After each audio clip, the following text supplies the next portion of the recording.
Internet, hello and welcome to OKLCS Spring 2018. We are here for the first quarterfinal of the 2018 Spring Split. It is going to be one of the Platinum Capped quarterfinals, and it will be between your Platinum Capped number 3 seed Gecko Slammed Armageddon and the number 6 seed the old Razzle Dazzle. I'm Alex HNA22, joined by Riley Seegers Funky Mama Seegers. How are you doing today? I'm just doing great. Yep. I am super excited to be casting this game and really excited to see what these two teams have prepared for us. Yep. We are about ready to get into Champions League. Looks like the players are ready as well. So we're going to go ahead and get into Champions Select. It is Gecko Slammed Armageddon on the blue side, your number 3 seed, up against the old Razzle Dazzle on the red side, number 6 seed. Gecko Slammed Armageddon as the higher seed did get side selection in this first game, and they opted for the blue side. First ban away is the Vel'Koz away from the old Razzle Dazzle. I expect to see a Xerath ban away by the side of GSM as well, with how well BoyToyTroy has piloted that champion. Yep, there it is. Xerath and Vel'Koz, two of the artillery mages that BoyToyTroy has really opted towards. So it looks like that Gecko Slam Armageddon are really targeting BoyToyTroy from the mid lane in the old Razzle Dazzle. Yeah. Pain was something that Waldo has played to pretty good success. You can get ahead on that champion. You can build a lot of lethality if you go the Shadow Assassin Kane, just like basically because like you can move while you're casting your E now. When you go Shadow Assassin, you just fly through the wall, EQ, and they're dead. It's really not very fun when he gets ahead. Warwick banned away from the side of the old Razzle Dazzle by GSM as well. Boris was the second ban by the old Razzle Dazzle, just trying to keep Naked Beekeeper off of some of these ADCs. Although Boris, in more recent times, some people would say that he's like fallen in priority with the change to the Guinsoo's Rage Blade. Definitely, because it's not adding as many base stats anymore, but is doing more multipliers. It's become a very strong kind of third, fourth item. Yeah. But as a rush, it just simply doesn't give the power that it used to. Yeah. What is it like? They took off on the stacks. It gives no more just base AP and AD. It gives I think it's percentage increase to AP. 2.5% per stack of AP and AD. Something like that. Hmm. I know, like, for whatever reason, since it does give that percentage AD and AP increase, Jin has been building Guinsoo's Rage Blade, and you just get to like 1,000 AD and just Yeah. one-shot somebody. In any case, Swain picked up as first pick for GSM. Swain considered pick ban in a lot of situations at professional levels of play. Seymour played this last week on stream to great effect. I would not be surprised if that goes to him, although Levi could take that into the top lane. And Swain just does so many things so well at this point. He has such great combo potential with being able to yank back on any source of CEC coming from his team. He also has fantastic vision control with his Vision of Empire. Yeah, it's really nice. I like that ability a lot. You can use it to, like, if you really need to like blue trinket something and no one has their blue trinket, you can pop that down. It's a very powerful zoning tool. And Xayah is left open for the side of GSM. Naked Beekeeper wanting to get that pick. They had the opportunity to take it on the side of the old Razzle Dazzle, but it will be going over to Naked Beekeeper on GSM. And I would expect them to kind of follow that pick with a Recon ban, just because of how strong those two champions lane together. Yeah. However, Braum is kind of considered a counterpick to Xayah with the ability to stop her feathers. Yeah. Rakan Xayah was nerfed more recently. When you auto attack while Deadly Plumage is active, they don't proc each other's feathers anymore. They only get like their own feather bonus. So it's gonna be the first ban out into the second rotation is Zac. Although I wouldn't, I don't know about the jungle bans because that Jax could very easily be going over to Waldo. You're not really pinching champion pools by banning Zac if that Jax is going over to Waldo, which I would anticipate it is. Jax is very commonly seen in the jungle nowadays. Anivia taken away from BoyToyTroy. I can't remember if I've seen him play that, but it might be something that GSM respects. Sion taken away from the top laner of GSM as well.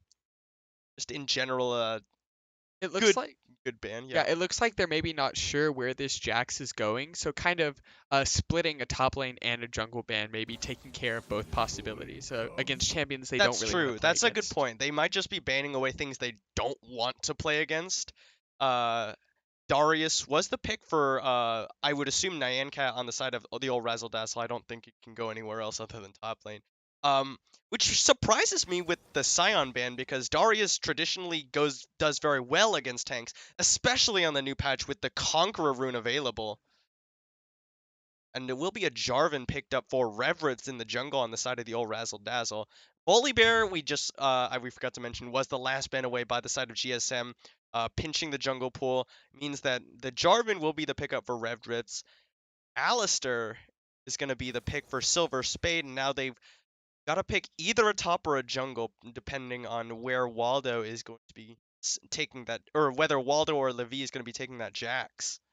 Looks like they're going to be going for a fairly aggressive bot lane with this Alistar being able to get a fair amount of CC, enough time for Naked Beekeeper to get down 3 feathers and follow it up with the root of with Zaya's own root. Yeah, Oriana. Okay, so they're basically double flexing. They flex that Jax into the jungle, which we kind of picked. That's where it was going to go anyway. But Seymour was the one who played Swain last week, and this time it's going to be piloted by Levi. Seymour going to be taking the Oriana, and Ari picked up for Boy Tortroy. This is another mid laner that he has found great success with. Hmm. Um, I think Boy Toy Troy is definitely a mid laner to be feared as far in Platinum Capped, and getting Ari is pretty nice for him. And we'll have to see kind of how this Swain does into the Darius because, Swain will have a range advantage and should be able to kind of bully at the beginning, get the procs from his lightning fingers. I'm not sure what those Yeah. are actually called. What is it? It's Uh, Death's Hand, I think is what it's called. um, so if Darius ever does try and get up close and personal with this Swain, he'll be getting a full blast of that right to the Yeah, face. the shotgun hand. Yeah. Because what's better than shotgun knees? Shotgun hands.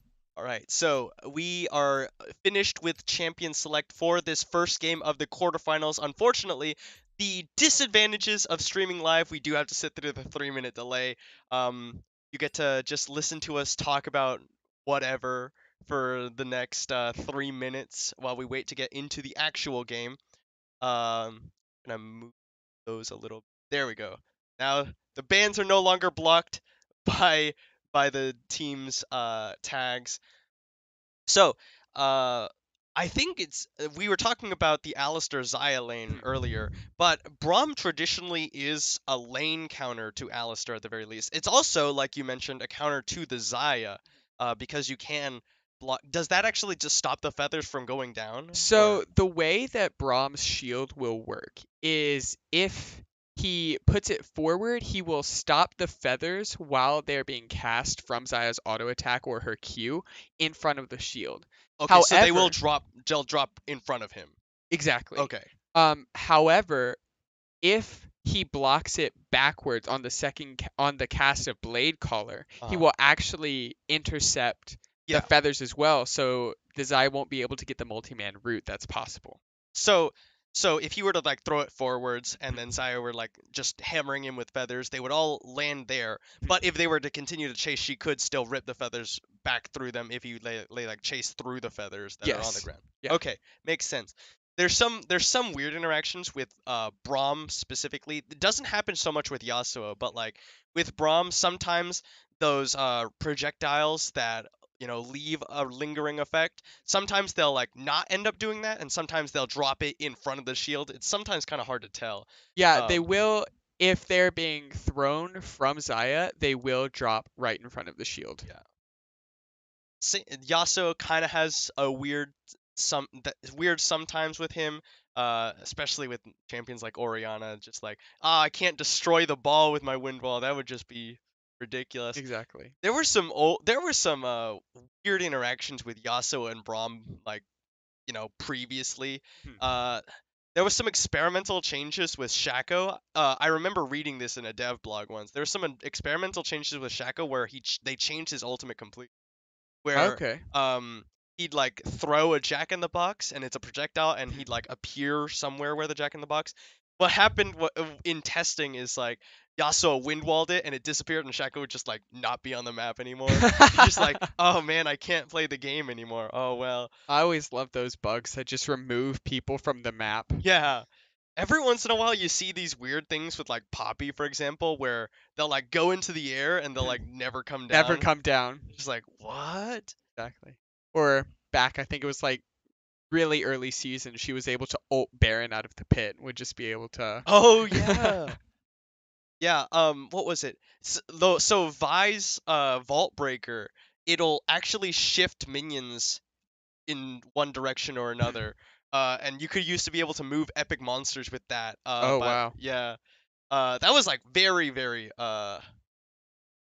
long time ago, but that was the thing that could happen. So, looks like we are done with the spectate delay. We're about ready to get into the first game. You can enjoy our desktop there until the loading screen actually pops up, uh, which will be shortly, I hope. Hopefully. There it is. There we go. All right, so this is game number 1 between GSM and the old Razzle Dazzle, your number 3 seed versus your number 6 seed, respectively. The winner of this game will go on to face one of the semifinal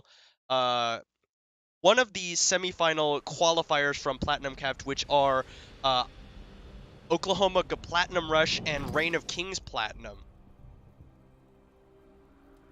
Yeah, and dynamic seeding means that you know, the higher seed Oklahoma Platinum Rush will always face off against the lowest seed coming out of playoffs, or out of quarterfinals rather. Whereas Reign of Kings will always face the higher, meaning that this game, one of those two teams will know exactly who they're facing. If GSM were to win out of quarterfinals, then they know that they will be facing off against Reign of Kings Platinum. If the old Razzle were to win, they will know that they are facing against Oklahoma Platinum Rush. Now, I'm very excited to see this Dunk Master Darius, because what's a game of League of Legends without some just epic dunks from the top lane? Yeah. They got the double dunk. You've got Darius, you've got Jarvan. It's just slam dunk city. When these two teams met in the regular season, let's take a look. It happened some point. Okay, Gecko slammed Armageddon, your number 3 seed, did take the victory over them 2-1. So that will be, this is sort of the chance for revenge for the old Razzle Dazzle. They need to overcome a loss that they had in the regular season in order to make it to semifinals. Yeah. A lot of defensive vision for the old Razzle Dazzle. You see one in that brush in the river, one in that little brush behind the blue buff pit, and then two, a little bit of a miscommunication dropped right outside there. Yeah, kind of just a little bit of not coordinating where they're going to put vision. Hopefully it won't come back to bite them, but because they placed it pretty early, the timer should be able to come up soon enough to where they won't have too much of a disadvantage when going to lane on that vision. So blue buff leashed 4 Rev Rifts by his bottom lane. Waldo actually opting to start his own blue buff as well with a leash from Levi. They should know this though, because the Xayah and the Alistar went to try and get the early push, and Swain was late to lane. They should know Jax is on the top side, so you know, being conscious of that information should help these laners know how to play when figure out where Waldo is, Waldo's general location on the map. Seeing how these team fights are going to play out. It's very interesting to sort of like try and visualize how fights are going to play out based on team composition. I would expect GSM to play a very kite-oriented team fight. Swain and Xayah are both very good at people who are chasing into them with just throwing out the never move and having it come back towards you. Same with the feathers.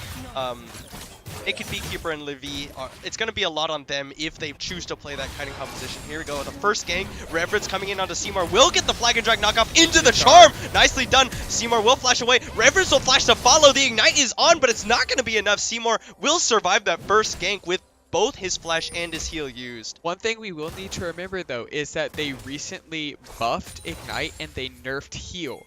So the window of opportunity for the return gank when Ignite is off cooldown and heal is still on cooldown will be longer now. So that's something that Seymour is going to have to be conscious of. He's going to have to play a little bit safer for a little bit longer than he would have in the past patches. Yeah. Additionally, with his flash on cooldown and up against, a generally more mobile champion in the form of Ahri, there's potential for solo kills in addition to having Revritz come around for another gank. Very good flag and drag from Revritz and chaining the CC with the charm.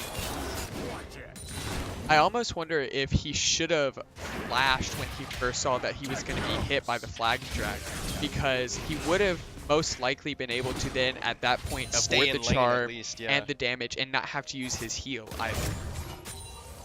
As it is, he did take a recall immediately afterwards, picked up a second Doran's ring. Not too far behind in CS, BoyToyTroy took a recall of his own, picked up an amplifying tome. These new the new AP items, you have the Mana CDR items, the Seraph's Embrace, the Luden's Echo, that a lot of people, a lot of the poke champions really like that change. Although Seraph's Embrace now considered so powerful that basically everyone goes for it just because the shield is very good, the scaling is really nice. That's an apprehend on the Levi and he's out of mana. Nyancat already recalled and has teleported back. That's a lot of damage and it will force the flash out of Levi. And as you can see, he was able to proc the Conqueror at the beginning of that engage. So all damage he was putting down because he had been in the 3 seconds of combat just with the minions and getting poke damage, he was able to get a lot of that additional AD, also converting 20% of that damage to true damage. Yeah. Which should, if I'm not mistaken, also apply to the kind of DOT coming with Himmer. Man, that's so dumb. They needed to... Darius and Conqueror is just so dumb. Yeah, it's just because of how long the DOT lasts on the Hemorrhage. And I'm pretty sure the way that it works is all damage on enemy champions will refresh the buff. So as long as he's getting that damage over time on the enemy champions, that 20% true damage is going to just keep burning down on this Swain. Yeah. What a pain. Is that how it works? I thought it was auto attacks are what refresh the cooldown. It might be auto attacks, but I'm not entirely sure. Check. That's so lame. Yeah. But we were talking earlier. He's gonna get another apprehend off. The Vision of Empire will slow Nyancat, but that W does do so much more. Decimate doesn't land the bleed onto Levi. Nyancat does just hit level 6 though, flash auto, but he lost all of his stacks. He's gonna get caught by the Never Move. He will get a heal up. It's first blood solo kill for Levi's. Just really well played there by the Swain. Darius had just jumped into a whole bunch of minions, so he was also getting some minion aggro from the backline. And Levis? We make fun of this is the joke that goes on every time we cast Gecko Slammed Armageddon. He was able. You can pronounce it however you want, honestly. But he was able to get so much of that isolated damage, hitting this Darius with every single proc of the Death's Hand. Wow. So, really well played there. Yeah, Nyancat saw that he hit level 6 and he says, oh, I have my ultimate. I'm going to flash in and get him. But as he flashed in, the bleed stacks wore off. He didn't want to ult with only one, and that was sort of, oh man, the moment of hesitation was enough for Levis to take a victory in that 1v1. And unfortunately, he wasn't able to get that great of items going back, getting only the Ruby... the Ruby Crystal and the Longsword on top of the boots, so was not able to complete his phage, whereas Swain was able to complete the Catalyst of Aeons, so getting a lot more. There's a Vision of Empire onto Nyancat, but he is starting to stack up those bleeds. He does have the apprehend back up, but there's the demonic ascension. Levi's needs to get enough for the demon flare, but there's the dunk coming through, but it's not enough damage. Does he have it? The demon flare comes through, and Levi's gets another. BoyToyTroy gets a charm onto Seymour, but there's the headbutt pulverized into the shockwave from Silverspade. BoyToyTroy flashes away, and the Spirit Rush will likely get him out of there. It will be both of Silverspade's summoners popped for the flash and the ultimate from BoyToyTroy, but that will most certainly force him out of lane. Yeah, I'm not sure if the flash from Silver Spade 10 there was the best idea, just because of how mobile Ari is when she pops her ult. You know, she had only used one of the charges of her ultimate, so still had 2 more dashes after the flash. So just not sure if it was worth wasting both of his summoner skills right there. Yeah, they were trying to CC him so that he couldn't use the Spirit Rush and kill him in that time. They didn't quite have enough damage to do so, and that means that he's going to be able to get out. Definitely not worth wasting your summoners for that. Almost pop Hadley over the wall with a blast. Pretty close there. Yeah. But GSM, as a result of those 2 kills going over to Levis, have a 600 gold lead in their favor. Small advantages coming through, and Seymour has both of his summoners back up. Reverence was not able to find a gank due to how safe he's playing. Now there's the Never Move already used. Vision of Empire comes out, but there's the slow from Nyancat, and Reverence is here as well. There's the slow coming through. Flag and drag into the apprehend, and a Cataclysm comes down, and Nyancat will get one back. There's the headbutt pulverize onto King Gilgalad, who will have to flash and heal away. Hadley throws the Unbreakable the other direction, but the feathers are still available. Can use it, but he doesn't opt to. That was a really good kind of just turn of events for RZDZ being able to fight off that kind of attack from the bot lane, but then also getting the kill onto the Swain, Yeah. getting And you know, at this point in the game, Reverence doing the correct thing, staying in lane, picking up Tower First Blood with Nyancat. Unfortunate that they couldn't pick up solo First Blood, or a solo Tower Gold, but Hadley's coming through because here comes the teleport from Nyancat. They're trying to contest this Ocean Drake. There's the stun coming down. Glacial Fissure goes out. It's secured by GSM, but they've already lost one. Naked Beekeeper is down, and Silver Spade more than likely will be going down. He has no flash if you remember from that first. The Shockwave misses. Silver Spade's out of there. Waldo on the run as well. The flash forward will get him, and the charm comes down. Nyancat dunks him for the 3rd kill. Killing spree over to Darius. So they lost the Ocean Drake right there, but they were able to get, I think, 2 kills in the ensuing battle.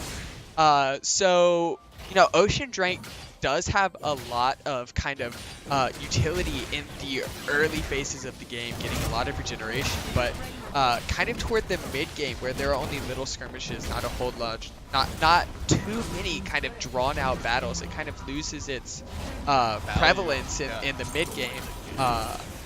But that gold that they picked up from those 2 kills will be very helpful in helping propel them toward their power spikes. Not only that, but that was another tower going down in favor of the old RZDZ. They're now 2.7k gold up.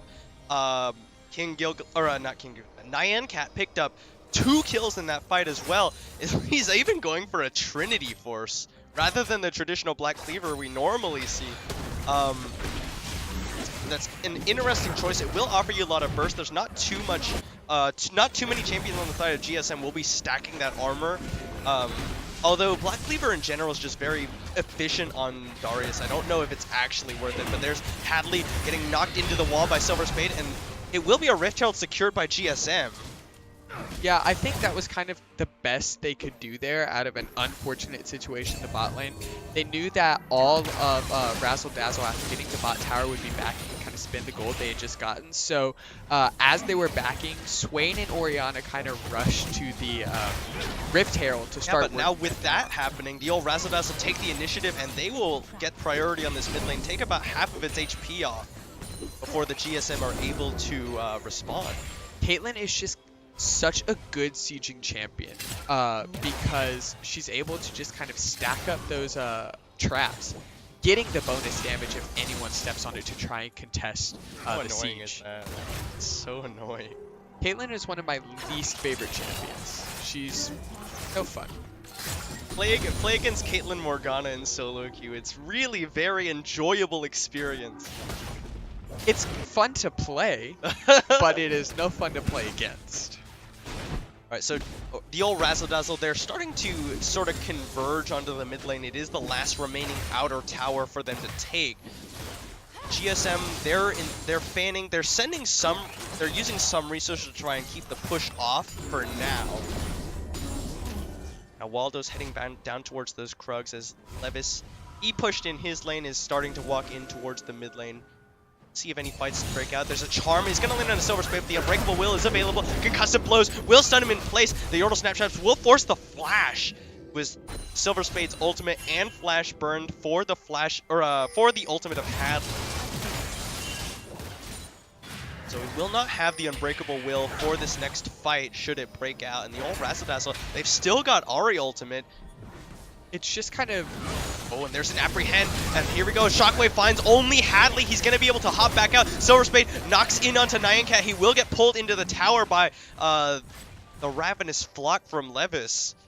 Unfortunately, the Shockwave is just not doing that. Ooh, there's a never move. It's going to land. The Unbreakable thrown up to cover Boy Toy Choice. Escape the Vision of Empire lands as well, but the old RZDZ are 5 strong in the mid lane.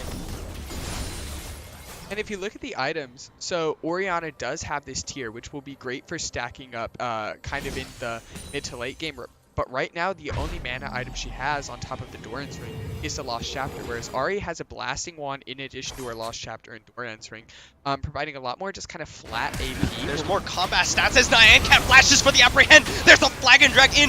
Levi's is cataclysmed up, but there's the Featherstorm. It roots up Hadley, but they don't have the damage to get through the Demonic Ascension. The Yordle Snap Trap will be, or the 90 caliber net will be used, and Never Move finds and pulls in Reverence. Demon Flare does not put down the damage, and nobody has died yet.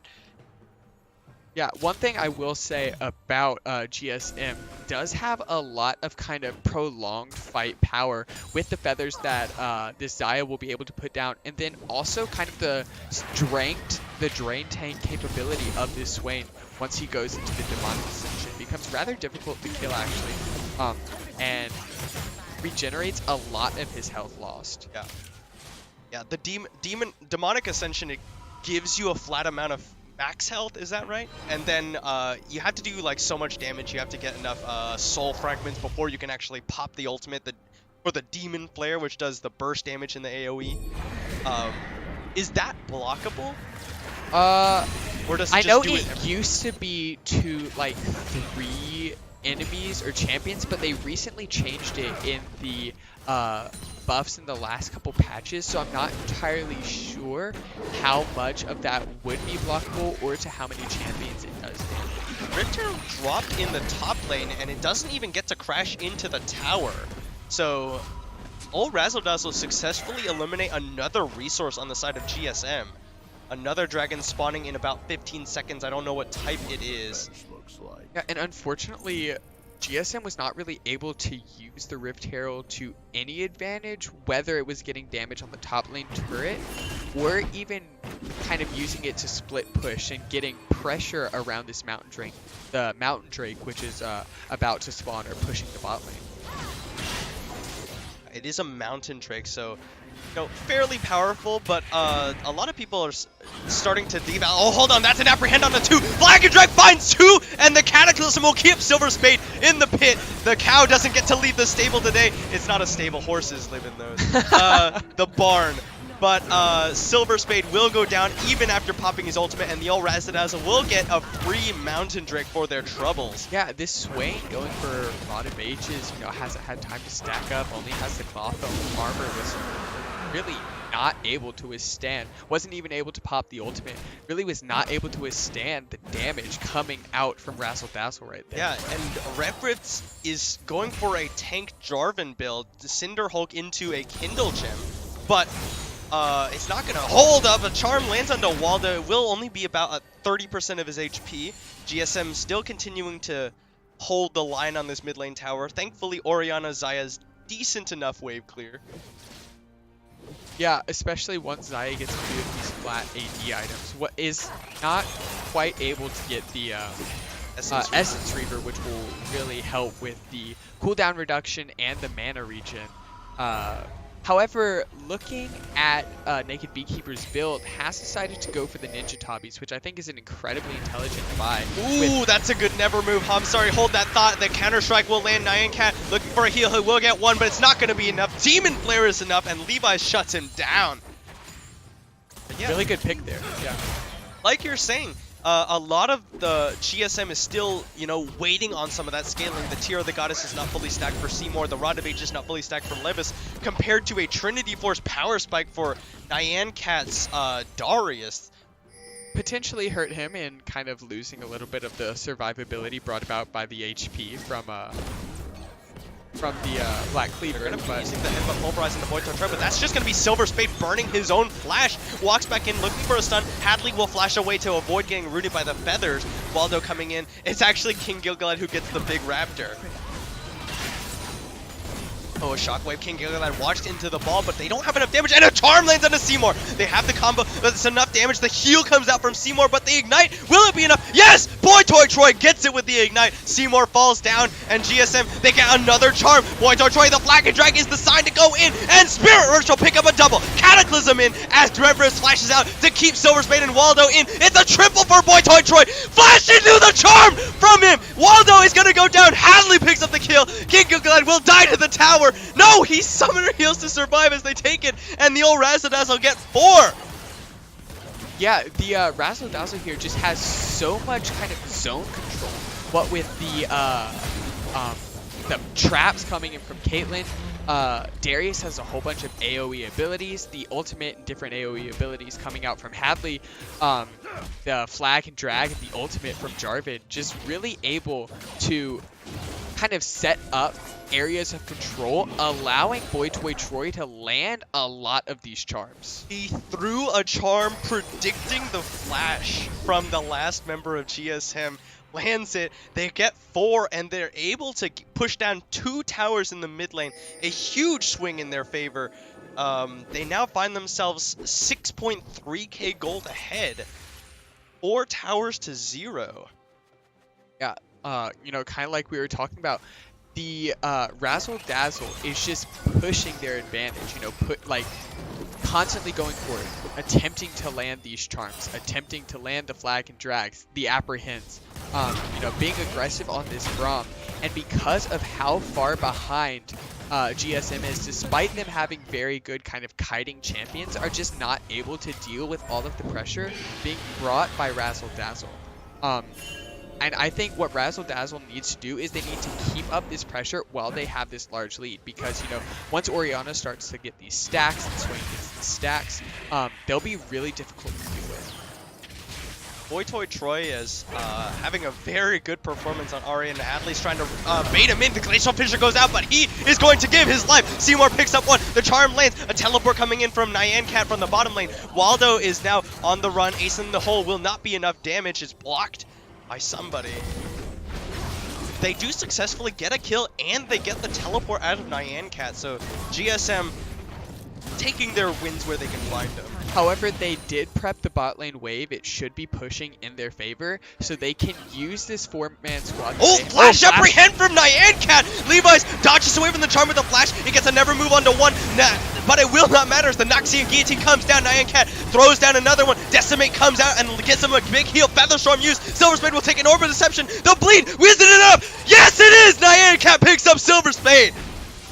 Yeah, and that's exactly what they need to do. They need to be pushing this advantage, despite it being a 5v4, with how far ahead, you know, these members are. We look at this Ari, 4-0 and 6. Even though Darius kind of had, you know, not the greatest first couple minutes, he's now 6-3 and 2 with the Trinity Force building toward what looks like will be a Spirit Visage, yeah. Getting even more of that healing. And flashing forward, getting that apprehend there is doing exactly what they need to do to make sure that they're pushing their advantage. Very nicely done. They're not quite able to pick up an objective off of it, though. They do get a few kills, but no objectives to be found for the old Razzle Dazzle. GSM are starting to slow the game down, which is what they need to do. Need to slow the game down, get some items. They have a very nice scaling team composition. Unfortunately, you can't rely entirely on scaling. Ari does do very well against these very low tank compositions. Caitlyn is no slouch in the late game either. And even if we look at what Jax looks like, he's building toward Trinity Force, so he's not even going that tanky despite having Cinder Hulk. If he does decide to go for a tankier build after Trinity Force, it will be a little bit longer to wait. And if we look at what Ari's picked up, this Morellic Nomicon will cut the healing drastically from Swain, making it so much harder to drain tank. So I think that's an incredibly intelligent buy. Yeah, for sure. Boy Toy Troy, he is... I mean, up until that Haunting guys from Seymour, he was essentially a full item up onto him. 4-0-6 with a No, very strong performance on this Ari. I was saying before, I was so rudely interrupted by the old RZDZ flashing onto somebody. Now, Oriana does have a fully, kind of upgraded Seraph and Braces. Which Charm will land. Unbreakable will already pop from Silver Spade, so the old RZDZ don't have to worry about that ultimate in the next fight either. Potentially just worried that it would be followed up by some additional Charm CC. lands onto Levis. There's the winner's fight. Glacial Fissure was invested as well, but they cannot get the auto attacks. Hadley's taking a lot of damage from the feathers. Will not get the root, but a never move will land. Boy-Toy Spirit rushing away. Caught at a half HP and Hadley very low. He'll down back in. A Charm lands. The Vision of Empire zoning away the rest of the old RZDZ. A trap will find Levis, and they will back away. Yeah, just on both sides, some pretty good poke being thrown out with the charms from the Ari and the, the pulls coming in from this Swain. Kind of, turns into a successful defense from GSM, protecting their tower, and overall winning the fight. Now, if we look at all that damage, or all of that vision down in the bot side, though, it does make me wonder, that's a lot of vision that they don't have invested into this top side around the Baron pit. So I'm almost, wondering if they should be pressuring around the top lane, using the push that they have to get vision and set up around the Baron. What do you think of the Haunting Guys pickup for Seymour? Haunting Guys, changed with the AP item changes. No longer gives you the flat magic penetration. Instead gives you the damage amp as during the course of a team fight. Yeah, I'm not sure how great this is because the team fights simply aren't lasting long enough. I think it's 10 seconds before you get the full damage amplification from the Haunting Guys. These fights just don't seem to even be lasting 10 seconds. Yeah. With how much damage is coming out from the Caitlyn, the Ari, and then also this Darius Jarvan. Jarvan has picked up a Black Cleaver, so he's no slouch to doing damage. And of course, we've talked about the Darius with Trinity good Force. Vision of Empire. We'll find 4 members of the old RZDZ trying to bait brush.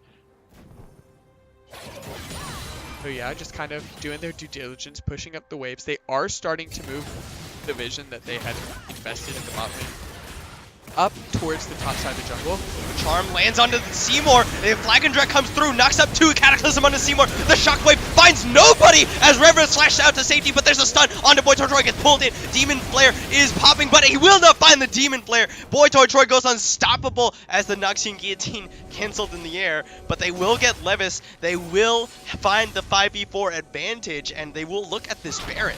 Despite that being a pretty messy engage, it looked like on the RZDZ side, Ari kind of going into 3 members, and then Jarvan jumping into the backline. They just, GSM is 6,000 gold behind. They just do not have the damage to get through, the tankiness of the RZDZ, but then also they just don't have the damage to even really get on the squishies. Ari has built no armor, no magic resist.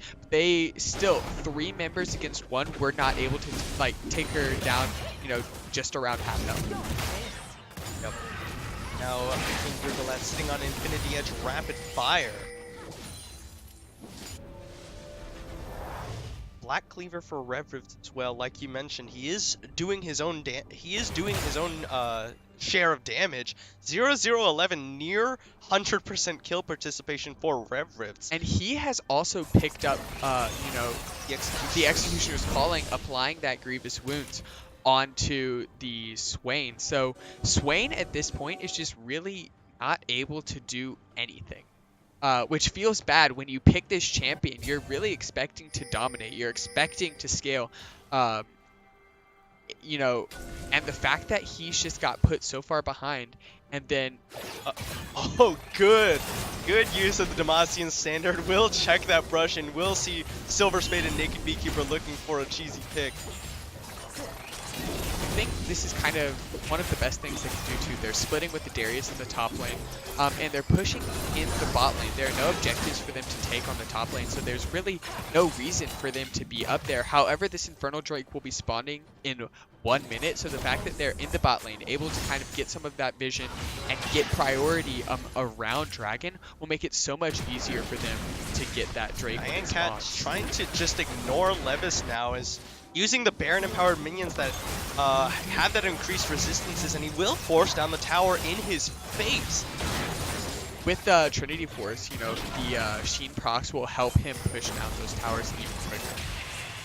With the auto attack resets as well. But there's an apprehend from Nyan Cat. He's going to slow up Levis. Throws down the Decimate, and he will use the Demonic Ascension. Zanya's is used and will deny the Noxian Guillotine. He flashes for it, but does not find the Never Move. That was really smooth by Levis right there. Just, ooh, a charm lands onto Waldo. He does have to back away here. Will not get his flash, but it will take out half his HP, and he can no longer stay as Nyan Cat has found Levis again, looking for the heal. Will find the heal. Noxian Guillotine! And Nyan Cat's on a killing spree. Does the when Swain used the Zanya's Hourglass, did it reset? Jumping in, and a tower shot will be enough, and Waldo will shut him down. Sagan. So when Swain used his Zanya's Hourglass, it almost looked like it reset the cooldown on... I don't know exactly how that works, if it just like cancels it, makes it so that you wouldn't have used the ability in the first place. Kind of like Caitlyn ult. Yes. Well, Caitlyn ult is a little different. It depends on like when you do it. It goes, it's like if it's in the air, it won't refund the cooldown. But if it's just on the target. Yeah, I'm not sure, to be honest with you. It looked like Nyan Cat's cooldown was not expended, which is why he had it to kill Levis there. Unfortunately, stayed a little bit too long, and Waldo was able to pick him up. Now, as we saw, though, they were able to kind of rotate up and get that Mountain Drake. So now they have 3 Mountain Drakes, which is giving, I think, 12% true damage against objectives. A lot. So they will be able to burn down towers in this siege, and then also when the neutral objectives start to spawn, we'll be able to just absolutely crush. And the threat of a second Baron with the Baron stacks now. Exactly. Very, very scary for GSM to let this game go on. Unfortunately, really not a whole lot, not any other option for them. This is an 8,000 gold lead right here. They are just taking any advantage they have and running with it. Ari's about to build a Rabadon's Death Cap. We'll be able to absolutely melt the backline of GSM. No magic resist being really built on their side yet either. Okay, now there's the Spectre Scout for Waldo, as I say it. They do have the Locket on Silver Spade, but he's been very accurate with these charms, successfully burning off the Alistar ultimate and then just going in to get him again. Alistar has built Locket of the Iron Solari, which does provide a move, but the Apprehend will pull Levis back in. There's the Demonic Ascension, and Nyan Cat, that's his signal to back away. Waldo's coming in. A Never Move lands, and now will they be able to get in the Counter Strike pop, but he doesn't find the Leap Strike. Nyan Cat is just going to walk it out. And the rest of the old RZDZ will successfully take down the Inhibitor Tower, and more than likely the Inhib here fairly soon. They invested so much into the bot lane with the Swain ult and the... They're backing away, but it's a teleport for Nyan Cat here to support them. The traps going down, covering their escape. Nyan Cat will not find an Apprehend, but the Never Move will land. Yeah, I wonder about that TP. I almost wonder if it goes. A good charm will land, but a Shockwave will find 1. Hadley gets jumped down by Waldo, but there's the Cataclysm under 3. The old RZDZ, they're going in. Cataclysm will keep them in place. The heal comes out. Silver Spade going very low, but then the Noxian Guillotine will not be what takes him down. Levi's will go down. A double kill for Hadley on support, but it will be Naked Beekeeper shutting down Boy Toy Troy. He's now releasing with the feathers, untouched in the fight. RZDZ will back away. They will pick up the Inhibitor. Very low health bars on multiple members, but Naked Beekeeper cannot afford to continue the chase. They lose Levi's and Silver Spade for Boy Toy. Troy shut down, but they get the Inhibitor.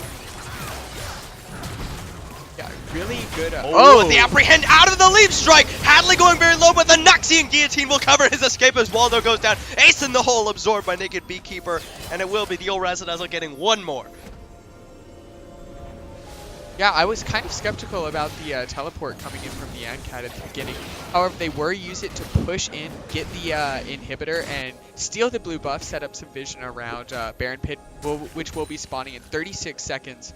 So overall, just some really good pressure right there. You know, as we talked about, keeping up the pressure, making sure that they don't give GSM an inch of leeway.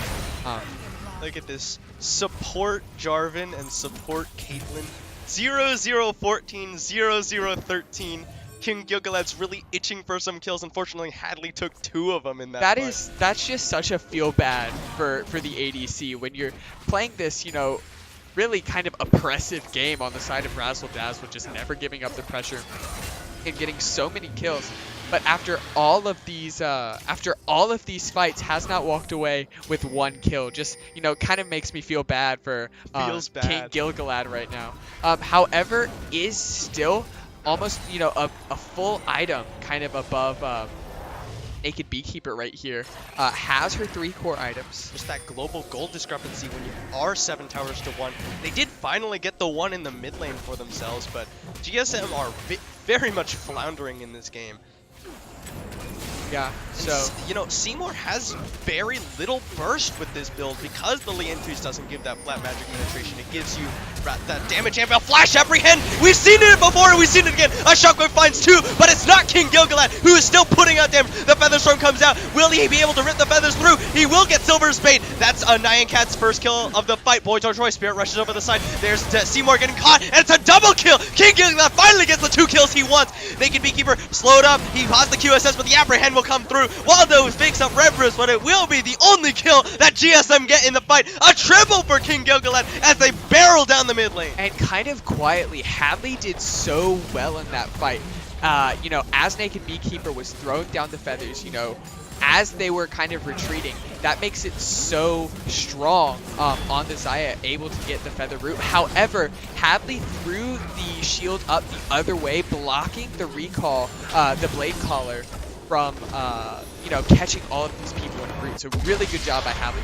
Yeah, and it will be the old Razzle Dazzle, the number 6 seed, upsetting GSM in game number 1 of this quarterfinal. We do still have 1, possibly 2 games to go. So thank you all for watching. We're going to be back with game number 2 in just a few minutes. Give the players a chance to get into that lobby. Thank you all for watching, and we'll see you then.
Internet, hello and welcome back to OKLCS Spring 2018 Platinum Capped Quarterfinals.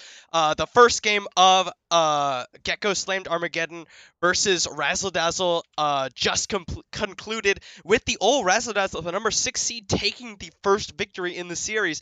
They are one win away from going to semifinals, and Gecko Slammed Armageddon, they are the ones who need to take this next win and then have another one in order to avoid elimination here. I'm Alex HNA22, joined now by Corey Bunger. The handsome shoutcaster unfortunately had to dip out for this one game. In any case, the players are in champion select, so we'll go ahead and get into it. The old Razzle Dazzle had side selection for this second game, and they opted to go onto the red side yet again. So, GSM, they are on the blue side. Their first ban away is the Darius. They do not want to deal with that again. I wouldn't want to either. Definitely how Nyan, even though it was going a little bit badly for Nyan Cat in the top lane at the very beginning, they definitely turned it around, had some really good coordination with the team, good teleports to get into those team fights and get really dominating in that game. Yeah, Kane and Zach were taken away by the old Razzle Dazzle. 2 jungle ban shot at Waldo. Zerath, again, not anything unexpected there. Boy Toy Troy has done miraculously well on Zerath, but that Ahri was quite good as well. Is it even worth it to try and ban out this mid laner? His champion pool appears to be deep enough that it might not even be effective. No, I don't think it is a good idea. I definitely do like what they're doing on the side of old Razzle Dazzle, though, banning away the junglers. Waldo looked extremely ineffective on that Jax last game, and so banning away these two and forcing him back onto something like that Jax that he may not feel as comfortable on is definitely the best thing for them to do. Yeah, he does still have the Shyvana. Waldo did play the Shyvana earlier this split. Varus taken away from GSM as well. Again, I'm not sure if the Varus is really that high of priority anymore with the change to the Guinsoo's Rage Blade. I feel like it's more just a comfort pick. It's something they just want to get it out. Even they just want to get it out of the way. They don't want Naked Beekeeper playing it. They don't want to give him something that he's comfortable, and they just don't want to see it. That's fair. Swain picked up for GSM again, that nice flexible pick. Both Seymour and Levis have shown that they can play it. They did have very decent performances on it, both of them, so a good thing to have. Braum picked up yet again for Hadley, and Refrus will be taking the Warwick in this game. I'm slightly. I mean, I understand. Yeah, Warwick jungle. It's really strong, something. But I was really excited if they would have picked something like Sejuani. Especially Warwick, Sej. They're both very tanky. They both have very much, not necessarily suppression. Warwick suppression, Sejuani just CC. But there's a whole lot of just disruption that both of those champions have. But I feel like Sejuani fits better with the Braum. Yeah. So we were pretty on the mark. Waldo will be taking that Shyvana, the very heavy, very quick farming jungler, does have a lot of power in the late game. And Morgana picked up for Silver Spade to, Black Shield, very effective against the Warwick. If he is fast enough at putting it down, it's very easy to tell what Warwick's target is. It's very hard to do it fast enough before you get the suppression up. Caitlyn is going to be, it looks like it's going to be the pickup for King Gilgalad, so we will see a no! Tristana, the last second switch over. Now the old Razzle, they will get the first ban going into the second rotation. What will it be? I imagine it'll probably be, 80 carries would be my guess.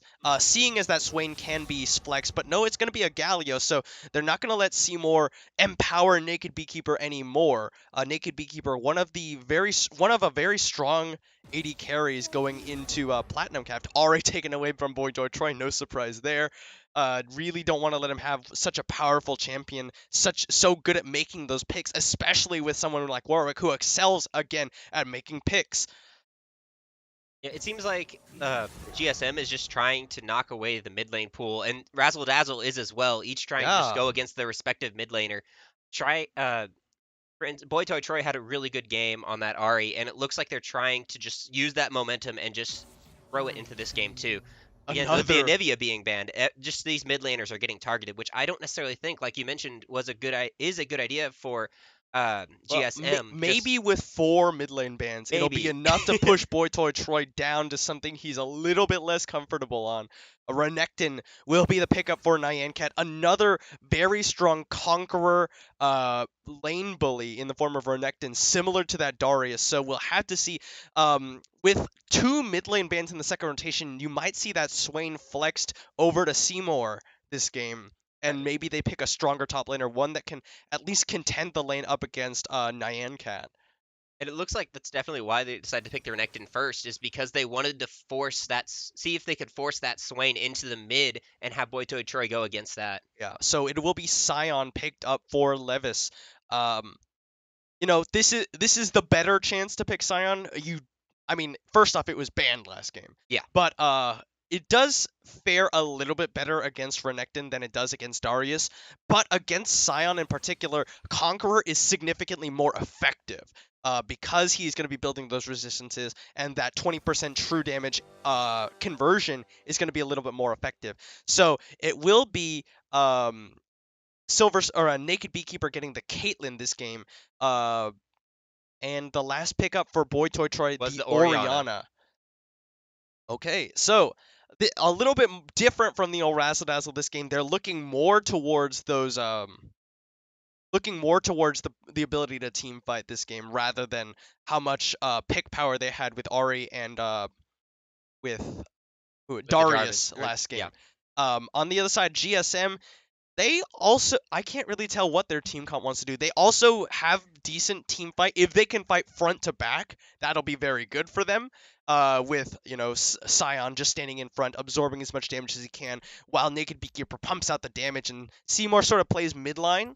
But there is significantly less strong engage for the old Razzle Dazzle this game compared to having that Jarvan and having the random picks from Ari. So we'll see how it goes. GSM, it'll be Seymour on the Swain this game, not Levis in the top lane for GSM. So we'll see if Seymour is able to lead his team to victory on the Master Tactician. I don't even think that's his title anymore. What's his title now? It's the Noxian Grand General. Wow, that's lame. Master Tactician. I mean, to be fair, old Swain was like, Master Tactician, walk into enemy team, press R, and stand there. Goodbye. Master Tactics right there. Oh, Those are the Master Bronze 5 tactics. You just, that's what you do. No, on the side of GSM, it looks like they're definitely wanting to do what they did last game, is they want Razzle Dazzle to engage on them and then just kite around the fight and then re-engage. Yep. With for instance, Warwick jumps in, Renekton jumps in, Braum ult is used. At that point, Shyvana is able to ult into Dragon form and just dive instantly into the team fight. And I feel like that's what they're going to try and do, is just sit there, wait to be engaged on, counteract that, so Caitlyn can get to a safe position and just pump out her damage. Yeah, I actually, it's gonna be really interesting to see how Waldo plays these fights because like I was saying earlier, GSM, they have a comp that kind of wants to play the front to back team fights with Sion. Sion's not like particularly good at diving the backline through bruisers because all of his CC is very what is the word I'm looking for? Telegraphed. Mm-hmm. I said paragraphed. I was like, that's not right. Telegraphed. But if Waldo opts to go for less dive on Shyvana and opts to, instead help his team melt down the front line of the old Razzle Dazzle, that could be very effective. Shyvana's the Flame Breath applies the debuff where auto attacks will deal % max health damage. It can be very effective for him to just apply that to the tanks, let Naked Beekeeper shred through them while Levis's Scion peels. And that's definitely something that's going to be needed with 2 hard tanks and then Renekton, which is sort of a bruiser tank. Well, Warwick could be considered sort of a bruiser tank as well. So about 2 tanks and then a semi-tank somewhere in there, because they're going to have to pump through that along with the Tristana on the other against the Tristana, because the Tristana is also going to be able to auto attack down through these tanks. So that extra damage, like you were mentioning, it might just give Naked Beekeeper the edge in that. Yeah, let's see, and this is all or nothing on the side of GSM. GSM, they need to win this game against the old RZDZ to keep their hopes of semifinals alive. The old RZDZ, on the other hand, they're coming in as the last seed going into playoffs. Their fate was not in their hands. Thankfully for them, Reign of Kings were gifted a victory by Sky Fate, and so they did succeed in getting the 6th place seed. But now is their time to show we deserve this spot. Oh yeah. And they definitely had a very strong showing in game number 1. We are finally done with the spectate delays, so we will be getting into Champion Select. Or Champion Select. Loading screen. We're done with Champion Select. We're getting into the loading screen. It is GSM again on the blue side. The old RZDZ opted to stay on the red side. This is game number 2 of GSM versus the old RZDZ. So I'm really excited to see the old RZDZ. They came in with a lot of intensity in game 1. They're basically, this is an overused analogy, but they're the Kaboom right now. They are the Kaboom esports right now. Coming in, they have nothing. Technically, they have nothing to prove to anybody because they are Team 6, but they want to go out there and they want to say, hey, we're just as good as everybody else. Yeah, for sure. And even if they were to lose this series, they definitely showed we have what it takes to contend with some of these higher seeded teams. They, basically mutilated GSM's team last game. Now, consider on this though, GSM, they have a lot stronger of lanes this game. Sion is going to have an easier time in lane because he can just farm relatively safely up against Renekton. He can use the Roar of the Slayer with the Arcane Comet to sort of harass him and potentially not be all in by Nyan-Cat's Renekton. And of course, Caitlyn Morgana, we were talking about it last game. It's absolute not fun to play against. No, it's not. So we will see. It looks like Reverence is opting to start on the top side of the map this game, whereas Waldo opting to looking at that bottom side of the map. So it will be Reverence this time getting a leash from his top laner, and Waldo getting a leash from his bottom lane. Well, they're just, early wards dying out. There was one there in the river from RZDZ, but it doesn't look like there's going to be anything just your normal setup, other than Reverence starting top. It looks like they will know because Nyan-Cat is getting a little late. No, they're King not. Gilgalad and That Hadley, is beautifully played from Gilgalad and Hadley, getting to lane about the same time. Is if they would have been leashing blue buff. Yeah, the fake leash from King Gilgalad and Hadley, really nicely done there. So Reverence's starting position is a little bit less obvious for the side of GSM. We'll see if they can we'll see if they know, based on where Reverence choose to gank and whether they're prepared for it. Gilgalad trying to starting to get shoved in by Naked Beekeeper and Silver Spade. The Dark Binding goes wide. Seymour just using the Nyan-Cat already hitting a whole bunch of dominance in that top lane. Already 7 CS up. Yes, there's a wave going to Levis, but is already pushing that into that tower and showing dominance as the Renekton lane, the superior lane bully. Oh yeah, so he has actually found Waldo, spotted him coming out of the enemy jungle as Hadley is looking for Silver Spade. The Black Shield is not available. There's the winner's bite, but a Dark Binding onto Reverence will disengage the gank very quickly. That was really good on Silver Spade's part, landing that Dark Binding. If something like that would have missed, it would have been extremely deadly. Well, but Nyan-Cat going in on Levis. But he sliced in. That means he does not have the Ruthless Predator, so no stun available. He does now hit the level 3. There's Decimating Smash going to come through onto Nyan-Cat. You see that Arcane Comet is really quite painful to contend with. Yeah, Waldo's on his way up. It looks, or no, he's just getting the rift. Just getting really difficult for Shyvana to do much of anything pre-6 in lanes unless they're like super pushed. And this is kind of what you expect from this lane. Caitlyn Morgana, you just shove in, put down a lot of damage with your superior range. A Yordle Snaptrap will come through, and the Unbreakable's too late to stop the headshot onto King Gilgalad. That's already a 9 CS lead for this Caitlyn in the top lane. There we go. Ruthless Predator comes out. He does get the Conqueror off. Slices away, dodging away from the Decimating Smash as well as the Roar of the Slayer, but will take a Soul Furnace. Explosion to the face. Goal RZDZ really having a lot harder time in this bottom lane. Well, Reverif's giving his position out. Was seen in the mid lane by Seymour, so they know that he is there now. Or they know he was heading top side, at least. Before this layer comes through it again. Wow, look at King Gilgalad. He is having such a bad time now up against Naked Beekeeper and Silver Spade. And there's the Ruthless Predator stun from Nyan Cat, dodging away from the never move Boy Toy Troy, moving back forward. Took a lot of minion aggro there. Oh, Gilgalad just getting obnoxious. so bullied in this lane. He can't stay. Yeah, and now you're seeing some of those Tristana nerfs coming into effect here. That earlier, significantly less range early on. King Gilgalad is trying to CS under tower as the never move will land, and so will the Vision of Empire. Boito Troy taking some harass, but Nyan Cat going very low. I know he wants to stay. Gilgalad wants to stay just because there's so much farm there, but he can't. He is so a dark binding! The Arcane Comet! First blood for Silver Spade! What was that? Summoner heal and flash still available for King Gilgalad, but he dies to the Arcane Comet.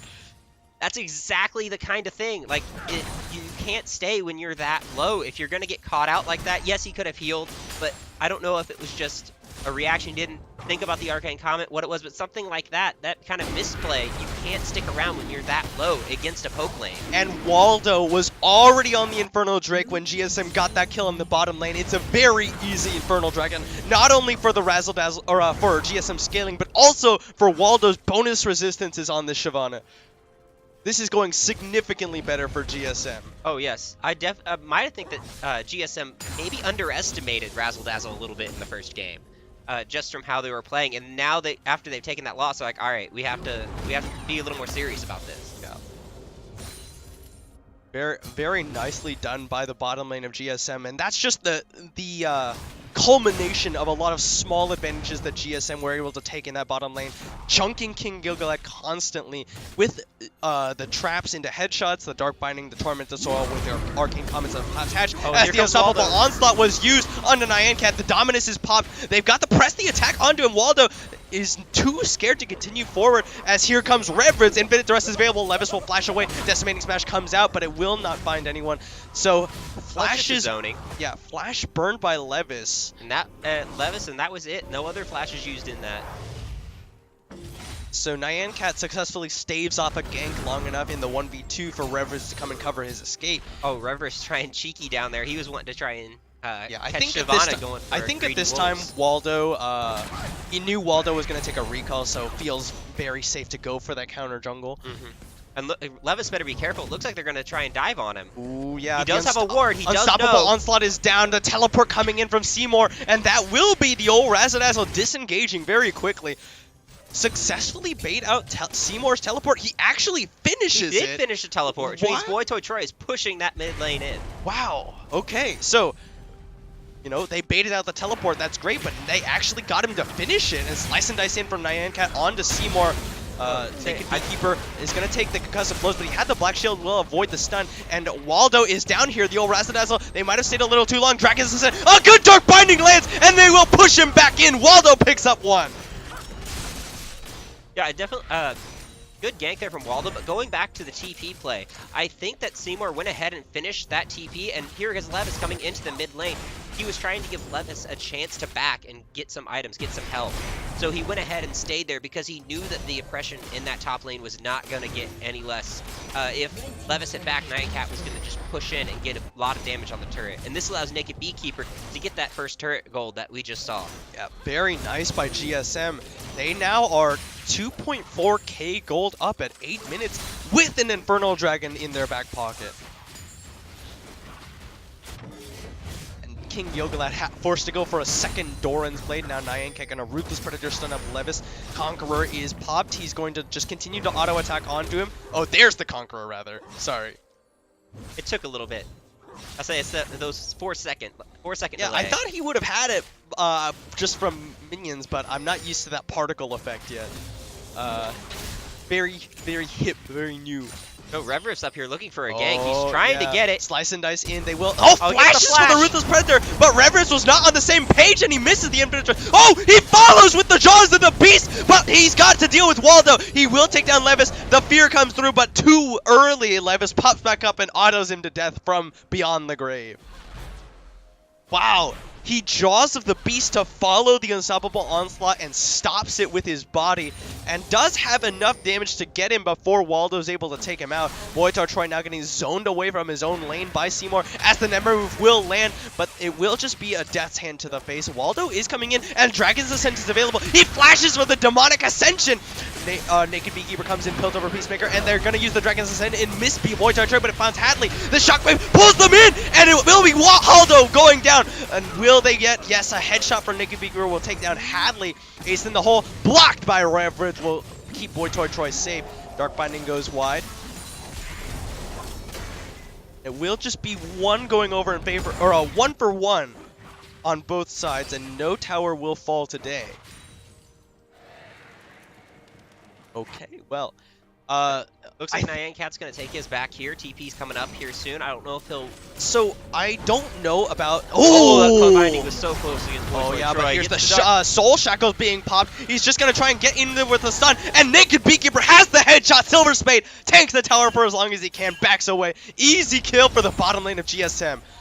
Yeah, those potions do a lot. Just drinking that potion before he went under turret, make sure that he had enough health to get out alive. Yeah, Naked Beekeeper had his heal in case he needed it, but Reverence comes in, Black Shield for Naked Beekeeper will just make sure that he's safe, and they'll force him away. King Gilgalad using the explosive charge onto the tower, trying to push down, put some pressure for the old RZDZ, but Seymour already on the way down. This will definitely be a really interesting game. Right now, it seems that mid laner and mid lane's about even, but top lane right now is ahead. There seems to be ahead for the old RZDZ. But look at the ADC discrepancy for GSM. That's the thing that's going to come down to is that Naked Beekeeper is so far ahead of King Gilgalad. Ooh, nice never move onto Hadley. Throws down the Death's Hand, eaten by the Unbreakable as Waldo trying to solo the Rift Herald, but he is caught in the middle of a crocodile and a werewolf, but he will use the Dragon's Ascent to get over the wall to safety. But the RZDZ, they will say thank you for the leash and look for the Rift Herald themselves. The Smite comes down early from Waldo, and now Nyan looking for him, but he will not find the range with the Ruthless Predator. Reverence picks up the Rift Herald for himself. Not quite the direction you wanted there with that Unbreakable. No, I don't think so. GSM in a very strong position. They do give up the Rift Herald though. We'll see if the old RZDZ can make anything of it. Silver Spade is just playing a massive, using his body as a zoning tool. Old RZDZ bot lane running to mid, trying to catch out Silver Spade. Yeah, Nyan fighting in onto Levis. He will get a slice interrupted by the Decimating Smash, but will get the dice in onto him. He's got Called a Meek, empowered by the Rage. Gets another Ruthless Predator off. Decimating Smash will come through to knock him up, but it's just them trading damage. So it looks like that rotation from the Dark RZDZ fighting bot lane. on the King Gilgalad. No other members of GSM ready to follow up on it, though. No, it looks like Naked Beekeeper and Silver Spade were able to get out of that rotation. The Gilgalad and Hadley were running up to mid lane extremely quickly, but Nyan engaging in the unstoppable onslaught popped by Levis, but now he has to flash away. Nyan just slicing through him as GSM start up the Cloud Drake for themselves. Looks like to be uncontested. Another Dragon over to GSM and over to Waldo's Resistance. I would say this is going to make this Shyvana extremely difficult to kill. Just 10 bonus armor and 10 bonus magic resist just for taking those two dragons you would have wanted anyway. On top of the fact that Infernal Dragon is giving you those extra stats in AD and AP, and Cloud Drake is giving you the extra movement speed. Cloud Drake is actually, you know, very highly valued by a lot of players now. It is. With the change to it, giving 2% bonus movement speed at all times, 6% out of combat. It's sort of like a mini Moby boots that you don't have to go buy. Yeah, basically is. Alright, Seymour picking up some waves in the middle there. Voitar Troy is going for a very interesting Orianna build. The Tear of the Goddess, building towards Rod of Ages. This is a it's a very heavy scaling build. And I don't Oh, really, yeah, the Rod of Ages from I don't particularly like Rod of Ages on Orianna. Just because I think, you know, you don't need that much scaling. You're putting yourself in a power trough in a situation where you're already behind. I think, you know, going for the Tear of the Goddess into the Saracen Embrace is fine. That's like, you know, sort of the standard for most mid lane mages nowadays. But I think the Rod is a little greedy. I think you'd be much better off going for Morella Nomicon, for example, after your Seraph's Embrace, for a little bit of added burst or something defensive like a Zonya's maybe even. As the Infinite Duress comes in onto Levis, a teleport coming in from Seymour to try and cover his top laner. There's the Demonic Ascension pop. They will pull in Nyan Cat, but they're now turning their focus onto Seymour. A Decimating Smash onto 2. There's the Vision of Empire, but Levis will be going down as Nyan Cat slices and dices away. Reverence running for his life. He flashes away to avoid being killed out by Levi's, and Nyan Cat will make it out as well. One kill over to the old Raza. Oh, Never Move lands and pulled in, but he flashes, and he will survive again. Seymour not able to find anything. GSM, they're trying to put some pressure onto this mid lane with Naked Beekeeper. One more auto will be enough, and GSM pick up their second tower. At the same time, I want to compliment and then slightly criticize Nyan Cat here. He definitely was way too greedy sticking around against this Swain. Yes, he wanted to try and get a little more damage, maybe pick up the kill if he would have had it stun, but it was definitely way too greedy, and he was forced to use his flash and having to get out of that. But very good, definitely on his part. Catching that. Oh, there's the pull in after the Dark Binding. Hadley trying to cover him with an Unbreakable, but there's a Never Move catching him instead, and the Piltover Peacemaker finds Naked Beekeeper his third. No, Silver Spade on point with all of these bindings. They've either been just slightly wide, or they've been hitting so many times though. Yep. They've always been close, hitting onto the main priority targets. And we saw this last week from Sneck's composition, the Morgana plus Swain combination, Dark Binding. You can just throw it out almost willy-nilly, and if it happens to land, that's almost a guaranteed kill. As though the Dark Binding weren't enough CC, you get to pull them in with Seymour's passive on the Swain. It's kind of disgusting, actually. It is, and then he gets that the soul charge that he can then use on his ult. Yeah, Waldo trying to put some pressure bottom lane here. Boy Toy Troy coming around as Levi's comes to cover him. Decimating Smash as his zone. And they will clear out the wave. Nyan Cat slicing around.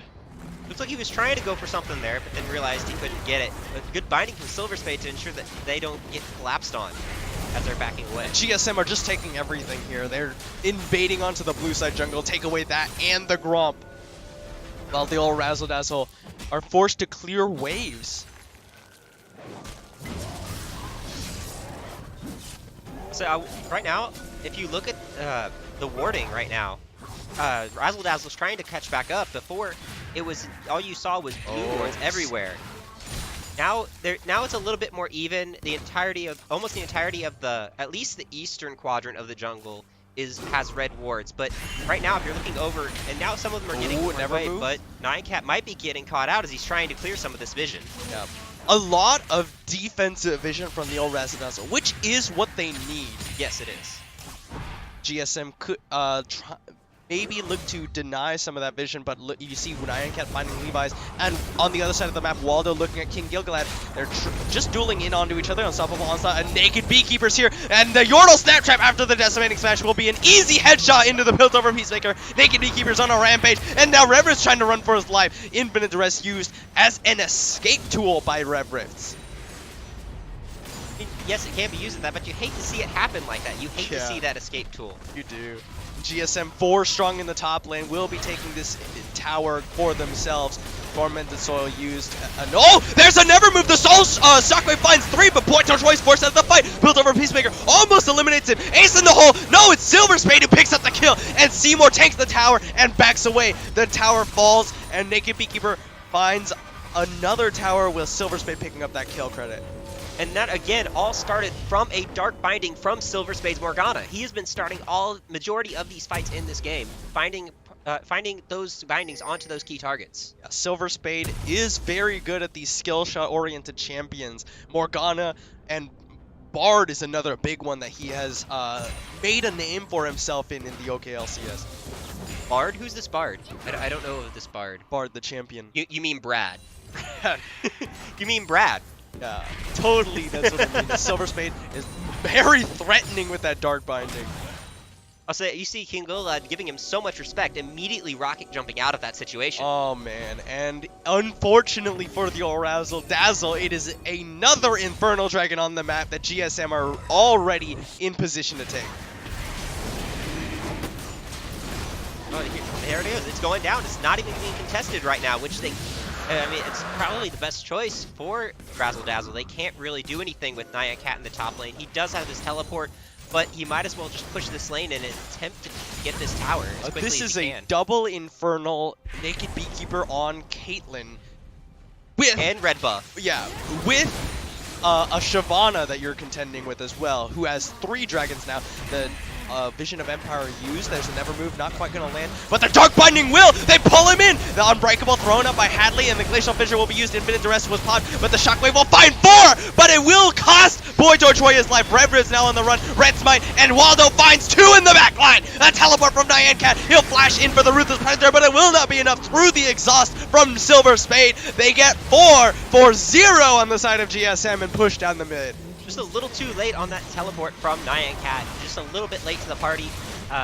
Boyto Troy had already gone down. Maybe if he would have TP'd, started his teleport as soon as Boyto Troy got caught out with that Dark Binding, it might have ended differently. But as it was, he started teleporting after mid laner had already died. And that's not something that you want to do whenever Boyto Troy right now is pumping out a lot of damage for RZDZ.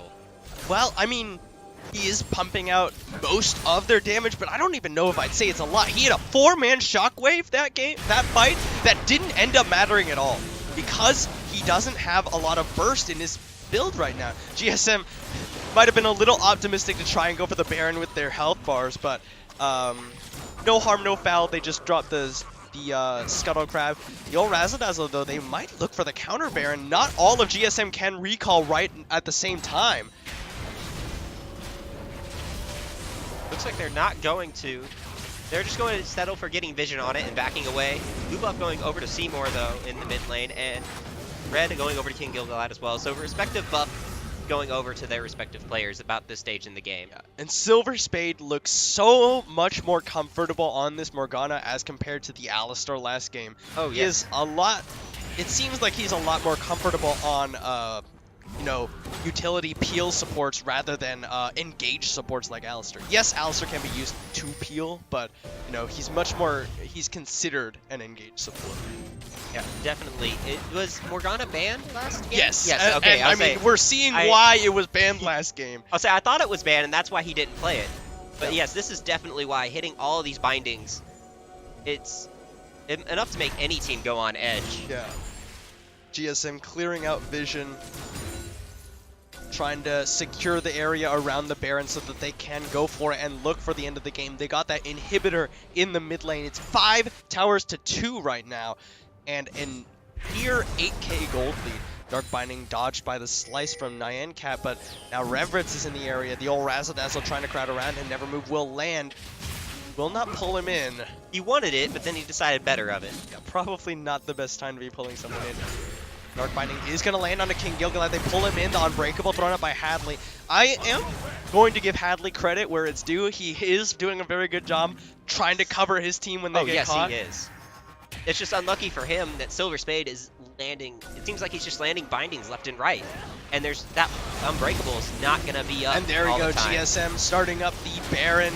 They do just now see vision of it there. That with the ward drop, the sweeper being used to disable any vision. Nyan Cat ready to slice in. He goes in. There's the Dominus being popped. The Baron is secured by GSM. Waldo's spiked rings true. And now Reverence Infinite Duress finds one. There's Naked Beekeeper trying to kite back, but it will not matter. The Redemption will top him up. A 5-man Shockwave, but no damage on the RZDZ. Unstoppable Onslaught flashed away from a Dragon's Descent to follow the flash. They Buster shot him out. Ace in the hole will be absorbed by the shield from Boytoy Troy. Hadley throws out the Winner's Bite. They will not slow Seymour thanks to the Black Shield. At the old RZDZ, they're on the retreat. King Gilgalad running for his life. Boytoy Troy has to go around the base gates. They still got to deal with super minions in the mid lane. The ball goes out. And they are on their last legs in this game. A Dark Binding lands, and Seymour pulls him in. Unbreakable from Hadley yet again. Will block up most of the damage, but the towers are falling, and GSM are looking to pull us to a game 3. Decimating Smash finds a knockup. They pull in Reverence instead. and he is just going to very quickly fall in the middle of 5 members of GSM. They will take the come from behind victory, and they will push us to game number 3. Wow, that's all I can say is just wow. Extremely aggressive play on the side of GSM. It was very, very aggressive, non-stop. A little bit hard in the top lane, but as soon as Levis got rolling, got his main items, it just seemed like it was game over for Very nicely played by RZDZ. GSM, and Silver Spade with so much power to pick off a player on the side of the old Razzle Dazzle. It was just too much for them to handle. We will see how these two teams have adapted to their losses in game number 3, which we will be bringing to you shortly. Thank you all for watching, and we will see you in a few minutes.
Internet, hello and welcome back to OKLCS Spring 2018 Platinum Capped Quarterfinals. Yes.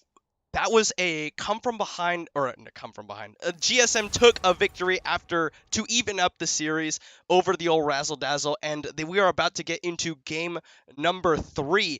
This is the one for all the marbles. Whoever wins this game will go on to the semifinals on April 7th at the Innovation Hub on the south side of OU's campus. GSM did have side selection in this game as the higher seed, and they opted for blue side. So all 3 games on the same sides.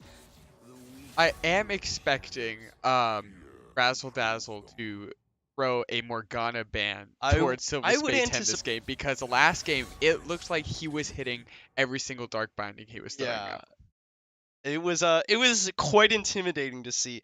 GSM, they're going with their tried and true, ban away those 2 artillery mages from Boy Toy Troy. Don't let him have Zerath or Vel'Koz. It will be a Darius ban away to make sure Nyan Cat can't pop up like he did in game number 1. Scion taken away from Levis. And no, they will take the Swain away. 2 Swain games for GSM, 1 in the top, 1 in the mid. They think that that's more of an issue.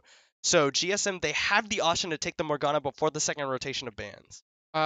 I'm not sure if that's necessarily what you want to do, especially if you don't Yes. see the bot lane, because Morgana is strong into certain matchups, but just because of the strength of some of, the other supports, it's not the best to blind pick if you don't know what you're going up. Yeah. Caitlyn picked up for Naked Beekeeper. Has been really strong this series. A lot of priority on that very safe long-range ADC, and they will take the Morgana away. Hey, First off, you don't let him have Caitlyn Morgana. exactly. And second, you deny Morgana from Silver Spade, who looked very strong on the champion. We'll see if Hadley can have a similar performance on this champion. And now the second pick for the old RZDZ, what will it be? Might be a jungle pick. They have, like to pinch away Waldo's champion pool. And it will be the Jarvan. So you do have that option, or you do have one fewer option for Waldo, but he's gonna just be able to hop back onto the Shyvana that he played last game. I'm interested to see how Hadley does on this Morgana because his last 2 games he was playing Braum and did very well protecting his teammates with that unbreakable shield. But now that he'll be on, the Morgana a lot squishier, can only shield one person, I'll be interested to see who he prioritizes to put the black shield on. Do you put it on your diver so they can dive with reckless abandon? Do you put it on your ADC to avoid him getting CC'd?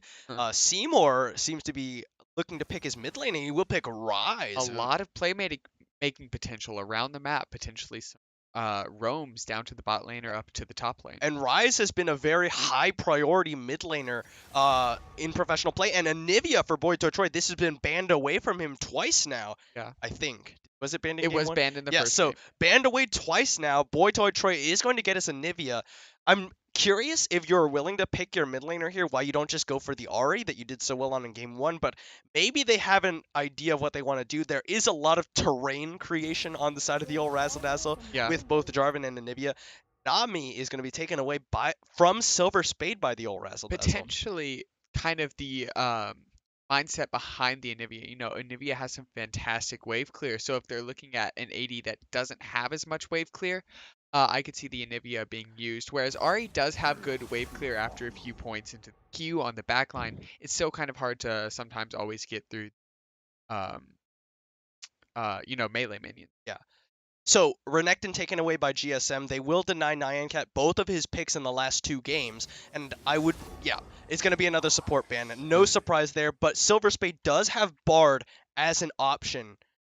We had mentioned that he has played a lot of that before, and he does seem to tend towards good performances on the skill shot based champion. Yet Morgana's really good into Bard, especially in lane, because his stun is fairly telegraphed. All you have to do is just be, a little bit quicker on this Morgana. Ezreal is the final ban from GSM, so they're looking to put King Gilgal out on something less comfortable, but he just played Tristana.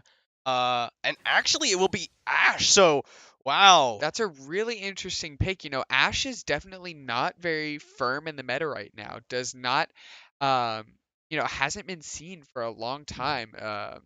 Very immobile AD carry, so that's definitely... I'm very concerned for how he's going to do against Waldo. However, with the Morgana and the Black Shield, could potentially make up for some of the lack of escapes that this Ashe has, and will be bringing a lot of playmaking with the Enchanted Crystal Arrow. But that's a Tarek. Yeah. That's a Tarek for Silver Spade. And now to pick up the round out their comp from the top lane.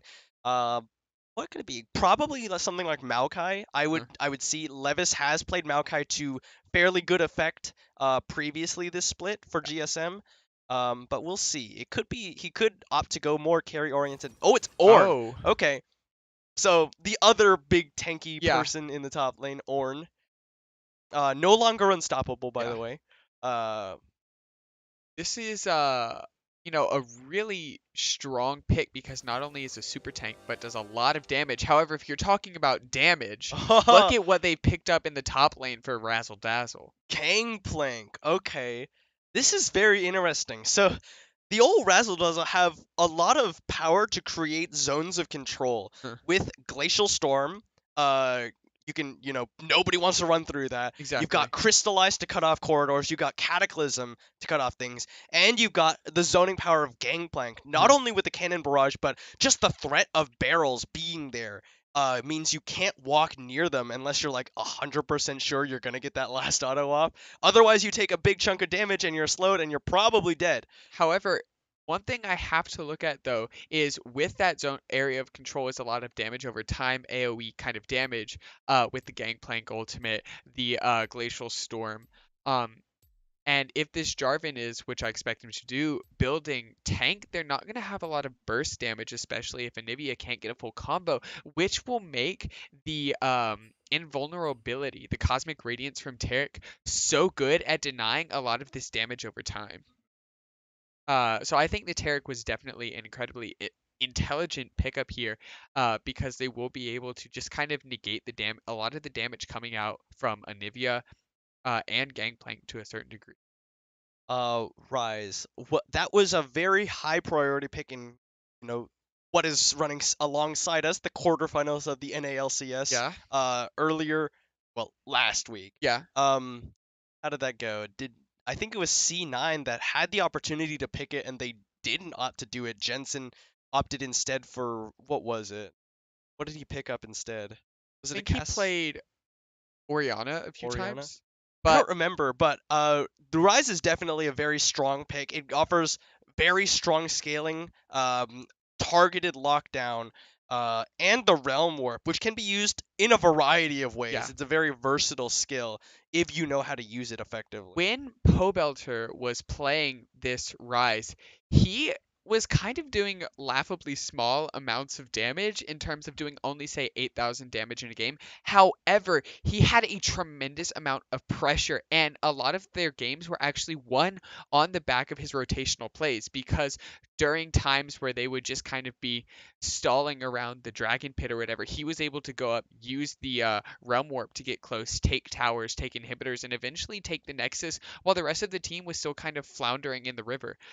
So if Seymour can, Oh, was that the game where he was pushing and then someone teleported into the base while they were fighting around the Elder Dragon? yeah. Oh my gosh, that was such an insane game to So he watch. only had 8,000 damage against champions that game and was only like he was only like 0-1 and 2 at the end of the game or something like that, but he just had so much pressure that he was able to essentially by his rotations at the end of the game win them the series. And no, I'm not Yeah. gonna well, I kind of spoiled it, whatever.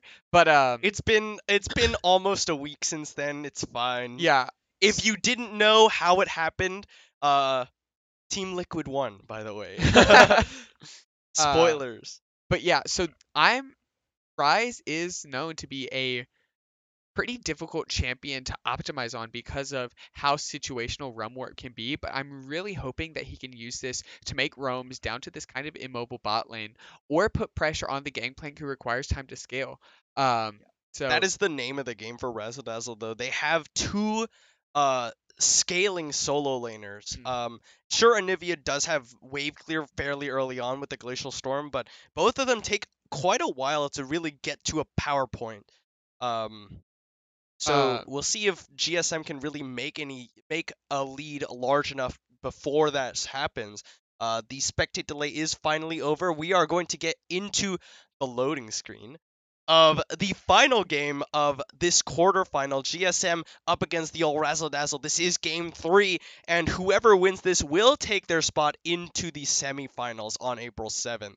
It's like we've got some Unsealed Spellbook for Seymour's Rise, and Grasp of the Undying for Nyankat's Gangplank. I haven't seen enough Gangplank recently to know if that's like, is that standard? I think kind of with the nerfs to Relic Shield, you're not able to get the Bandit Gold from Relic Shield, and you don't really take it top lane anymore. It kind of put a little bit of a nerf on Kleptomancy Gangplank, just because you don't necessarily want to be using your parlay onto the champions on cooldown, essentially, because we'll be kind of using that gold a little bit. So Grasp of the Undying will give a little bit more sustain in lane, and hopefully help him just scale a little 5 bit. stack, and they're spotted up by Seymour, so nothing from that invade. 30 seconds until minions spawn. Okay, so kind of things cool down. Gangplank heading to the top lane. No deep wards really. There is one red ward kind of in that bush behind red buff. But overall, just kind of settling out. Looking like they might try and pull something. Dark Binding, not quite going to find Silver Spade. I think it was like pseudo blind. They do successfully get a ward onto the red buff, so they will know whether Waldo starts that or not. Minions have spawned. Which is actually, I think, incredibly helpful for this Gangplank, because, you know, this Shyvana and this Orange should be putting a lot of pressure top lane. However, if he knows where, you know, where Waldo has started, he can kind of plan when he should be pushing, when he should be pulling off, and he should probably expect a visit from the Shyvana around level 3, maybe level 4, and know to play a little bit farther back and be safe until they know that Shyvana most likely is not on the top side. So both junglers starting on the same side of the map for the first time this series, both of them starting on the bottom side. We will see if there appears to be any actions starting up in that top lane about the time that they finish those double buffs. Farming, we see that Rise is using the wave clear to get a little bit of a push in the mid lane. Alright, so the first Dark Binding missed by Hadley.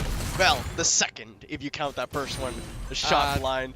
Yeah, not sure we'll count that one. Hadley gonna get caught by the Dazzle, will take a pilt over Peacemaker, but the Dark Binding will land this time, and an Arcane Comment. Exhaust used on the Naked Beekeeper. Very early commitment of that Summoner spell by Hadley. Yeah, I'm not sure if that was, there's a little bit of miscommunication there, maybe thinking that King Gilgalad and Hadley were both going to go in and try and get a little bit more damage, but now they just kind of lose that Summoner spell and will be at a bit of a disadvantage as they're getting pushed under by this game.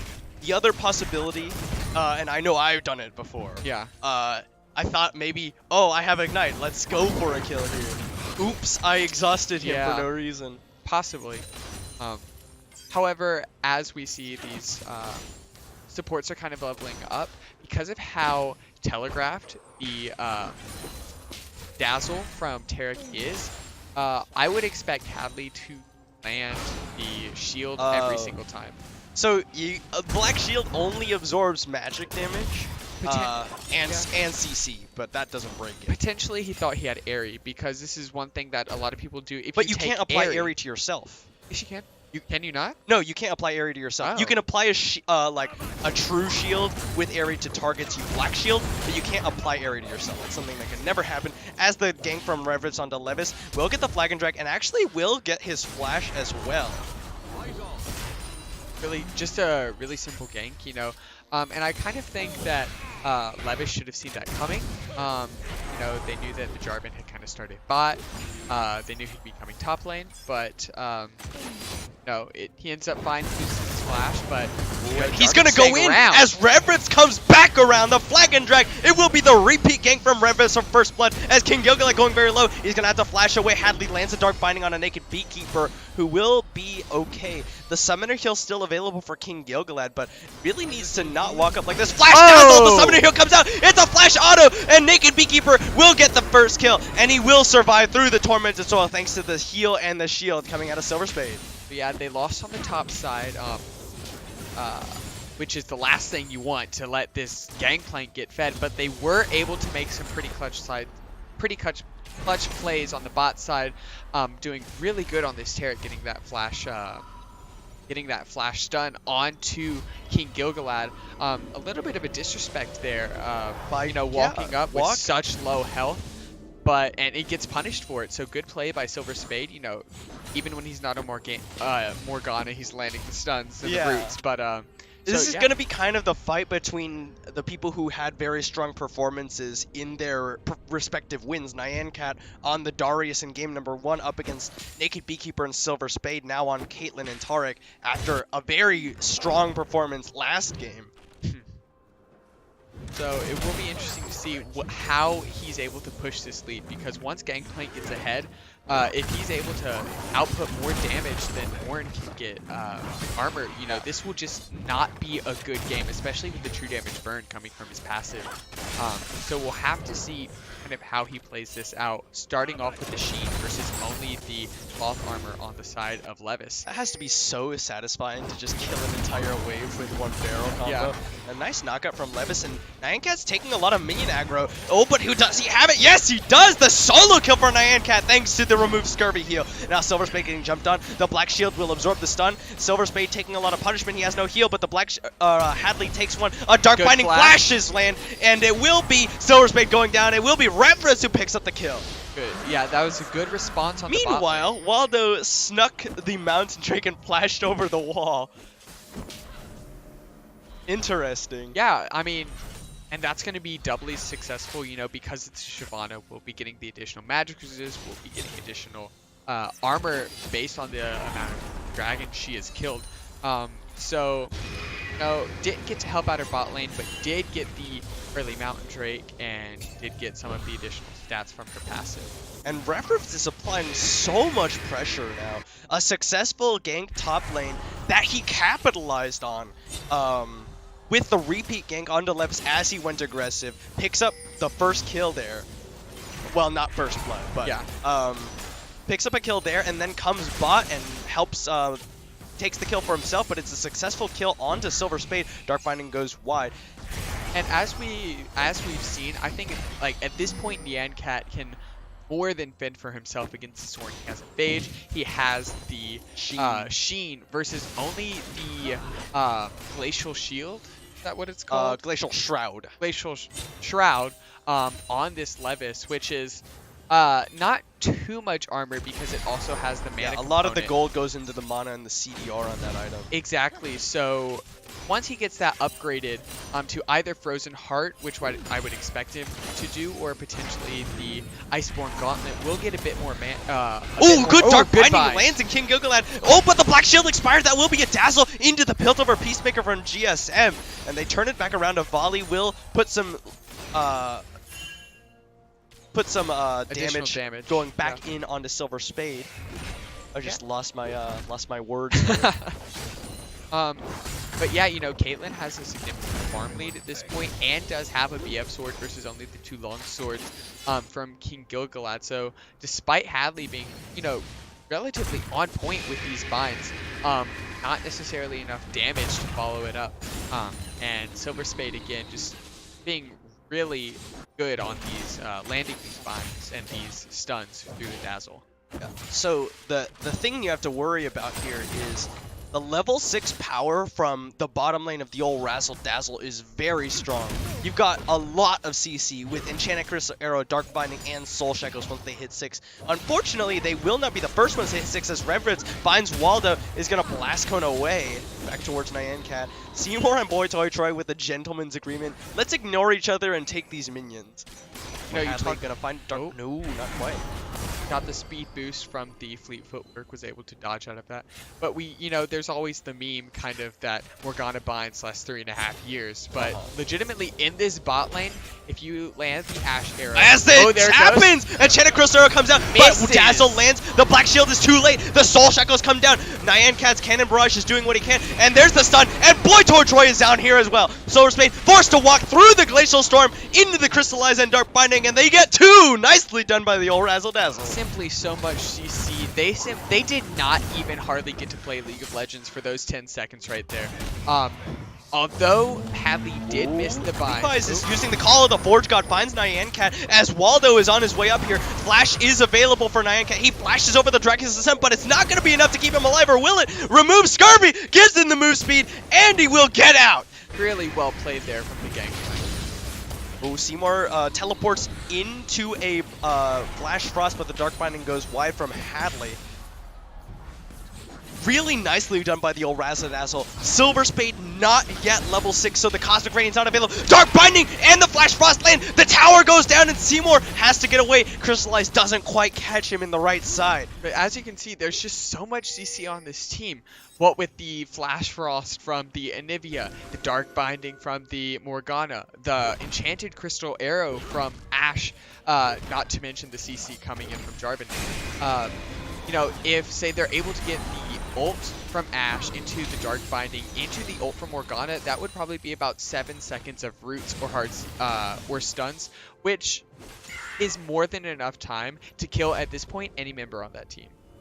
And this is really nicely done by Boy Toy Troy in particular. He's still ahead of Seymour in CS despite having roamed down to this bottom lane. Granted, he has picked up a lot of the CS from farming bottom lane, but very nicely done by the mid laner of the old RZDZ, and he has come through time and time again for the old RZDZ in their victories in the regular season, and you saw how well he did on that Ahri in game number 1. So it looks like Seymour is going into Abyssal Mask, and I'm not sure if this is the best pickup into this team because there's only one real AP threat coming through the Anivia, whereas Ashe, Jarvan, and Gangplank will all be doing AD. And also with the nerfs. Have the nerfs to the aura already gone through, or is that next patch? I think they've definitely already gone through, like, the range of the aura. Yeah, it's significantly lower. So because he doesn't necessarily need, in my opinion, all of that magic resist, and won't be getting as much of the buff from the range of the aura, I'm wondering if he maybe should have gone into something, if he wanted to go defensive, maybe not Abyssal Mask, but maybe, say, Banshee's Veil, or just gone straight for the scaling. I know it's very popular on a lot of mid laners to go for, like, these tank builds with the Abyssal Mask. But you're right, it's definitely something that maybe not optimal this game in particular, as Nyancat's really is starting to push his lead there. Oh, and Enchanted Crystal Rose finds Seymour! Flash Dark Binding! The CC chain is real! And he still can't move! Flashes over the side, gets a heal! Summoner, the shield comes through, King Gigala flashes the Guardian from Silver Spade, will absorb it, and Seymour will live! So he made me just eat my words right there. That was so little health. It was honestly the magic resist coming in from the Negatron cloak right there, which kept him alive long enough to be able to escape. So, you know, obviously he knows better than I do on what build onto this champion. So unfortunately, oh, teleport coming in from Levis. Waldo gets in, but he's not able to steal the Infernal Dragon. He has the invulnerability from the Cosmic Radiance. Desires now, but there's the call. The Forge God knocks out 2. Levis picks up Reverence. Naked Beekeeper gets the first kill of the fight. RZDZ, they kite out, and Waldo falls down. Naked Beekeeper getting jumped up by Nyancat in the back line. Gangplank exhausted. Silver Spade on the run out. They're gonna get the clap from Levis, and the Black Shield will eat the dazzle. Nyancat going very low, but he will make it out. The slow will not come through from King Gigala because he eats a trap in the place, but there's the Crystallize, cuts off Levis, but there is Seymour Realm Warped in to support his team, but they will not go down. It's a 1-for-1. Yeah, but they traded 1-for-1. Both the junglers died. Yeah. Yeah, it was a really good kind of engage right there, getting the Cosmic Radiance onto the Shyvana to try and get some damage without really taking much back. But the issue was, RZDZ at this point has 3,000 gold lead at the beginning of the game. You know, has a bit more oomph behind their attacks at this point. So as the fight kind of lengthened and kept going on, they were building more and more advantages for themselves, doing just a little bit more damage than GSM. And able to keep fighting for just a little bit longer. Boy Toy Troy does have the Tear and the Rod of Aegis stacking up. This is a build that we saw from his Orianna last game. It's definitely more suitable to the Anivia compared to Orianna. And, you know, he's at that point, he has 2 kills. He's been accelerated towards the stacking Nyan Cat, going towards a lethality item with the serrated Dirk. Which potentially will help him kill this Caitlyn, but you know, this would be a relatively tanky team, especially with the Shyvana with her passive. Oh, half his health immediately gone. Nyan Cat has the cannon barrage now, and there it is. Naked Beekeeper already used his good flash. Yordle Snap Trap. Go flash over by Nyan Cat, but Silver Spade here to back him up, throwing down the barrels combo. It will get him out of there with the movement speed boost, as well as slowing down the members of GSM, but that is a flash burn for a heal, as well as the Gangplank ultimate. That's always makes you feel good when you know that your support's always there to help you. So good guy Tarek coming in at the end, making sure to get the stuns onto the Gangplank and the heals. Yeah, and the old Razzle Dazzle will go for the Rift Herald, and they will secure it. Picked up by Revs. That is one of the things, though, that at when you send 2 people to the bot lane, you know that you have an advantage. Top lane, you can start looking for those neutral objectives up there. And yeah, Nyan Cat able to hold off 2 members of GSM by himself with those barrels just to keep them away from the tower. Waldo is here. Good Flash Frost lands from onto Seymour, rather. Boy Toy Troy hiding around the Glacial Storm is here. They jump onto Nyan Cat. They do get the Dazzle off. He pops the remove Scurvy, but it doesn't matter as Waldo just rips him to shreds. That's a lot of damage coming out of the another Flash Frost lands on the Boy Toy Troy onto Seymour. Crystallize will stop him from getting chased on, as the all RZDZ will push down a tower in the top lane. They're 2nd to 0. Make it 2nd to 1 as the 1 goes down for GSM in the bottom lane. Just keeping a lot of pressure across the map, which is something we praised them very much on the first game. Ooh, Soul Shackles now used. Levis will flash to break the tether as the Rift Herald was dropped in the mid lane. The first successful Rift Herald from this series. The Flash Frost goes out to try and stop Silver Spade in. Razzle Dazzle. There's a Dark Binding onto Seymour. It was from Fog of War. Call the Forge God comes out. Seymour's already fallen. The Cataclysm will keep Levis away from the back line. Cosmic Radiance and Redforce will lose his life, but Dark Binding goes out just to use the CC. They trade 1 for 1 yet again, but the pressure is definitely on by the old Razzle Dazzle. Really good layering of CC right there with the Dark Binding into the Enchanted Crystal Arrow in the entire time Glacial Storm. Oh, and the Flash Frost finds Waldo. He has no Dragon's Descent and no Flash. Crystallize will keep him in place. The Dazzle will go wide, but do they have the damage need? One more!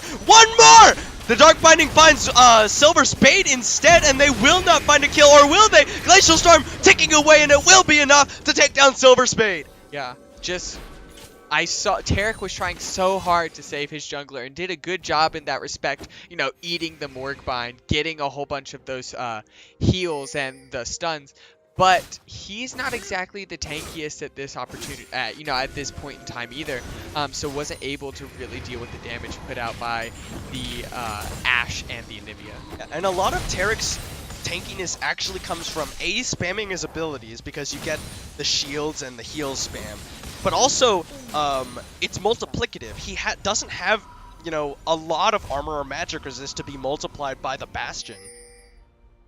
Yeah, Is exactly. the Bastion, or is it the passive that... No, the passive is what gives him attack speed. The Bastion bravado. gives him the multiplicative resistances. Yeah, and he has this game opted not to go for tier. I know a lot of tier. Ooh, good triple barrel right there, getting a lot of damage down onto Levis. But you know, kind of like we were saying, he has decided not to go for Tarek. I know a lot of, or not to go to tier. I know a lot of Tarek's decide to build tier because of how much mana Tarek can spend, especially if he's trying to spam his passive. Yep. Going a bit more flat power at the beginning, but potentially could hurt him later in the game if he needs more mana.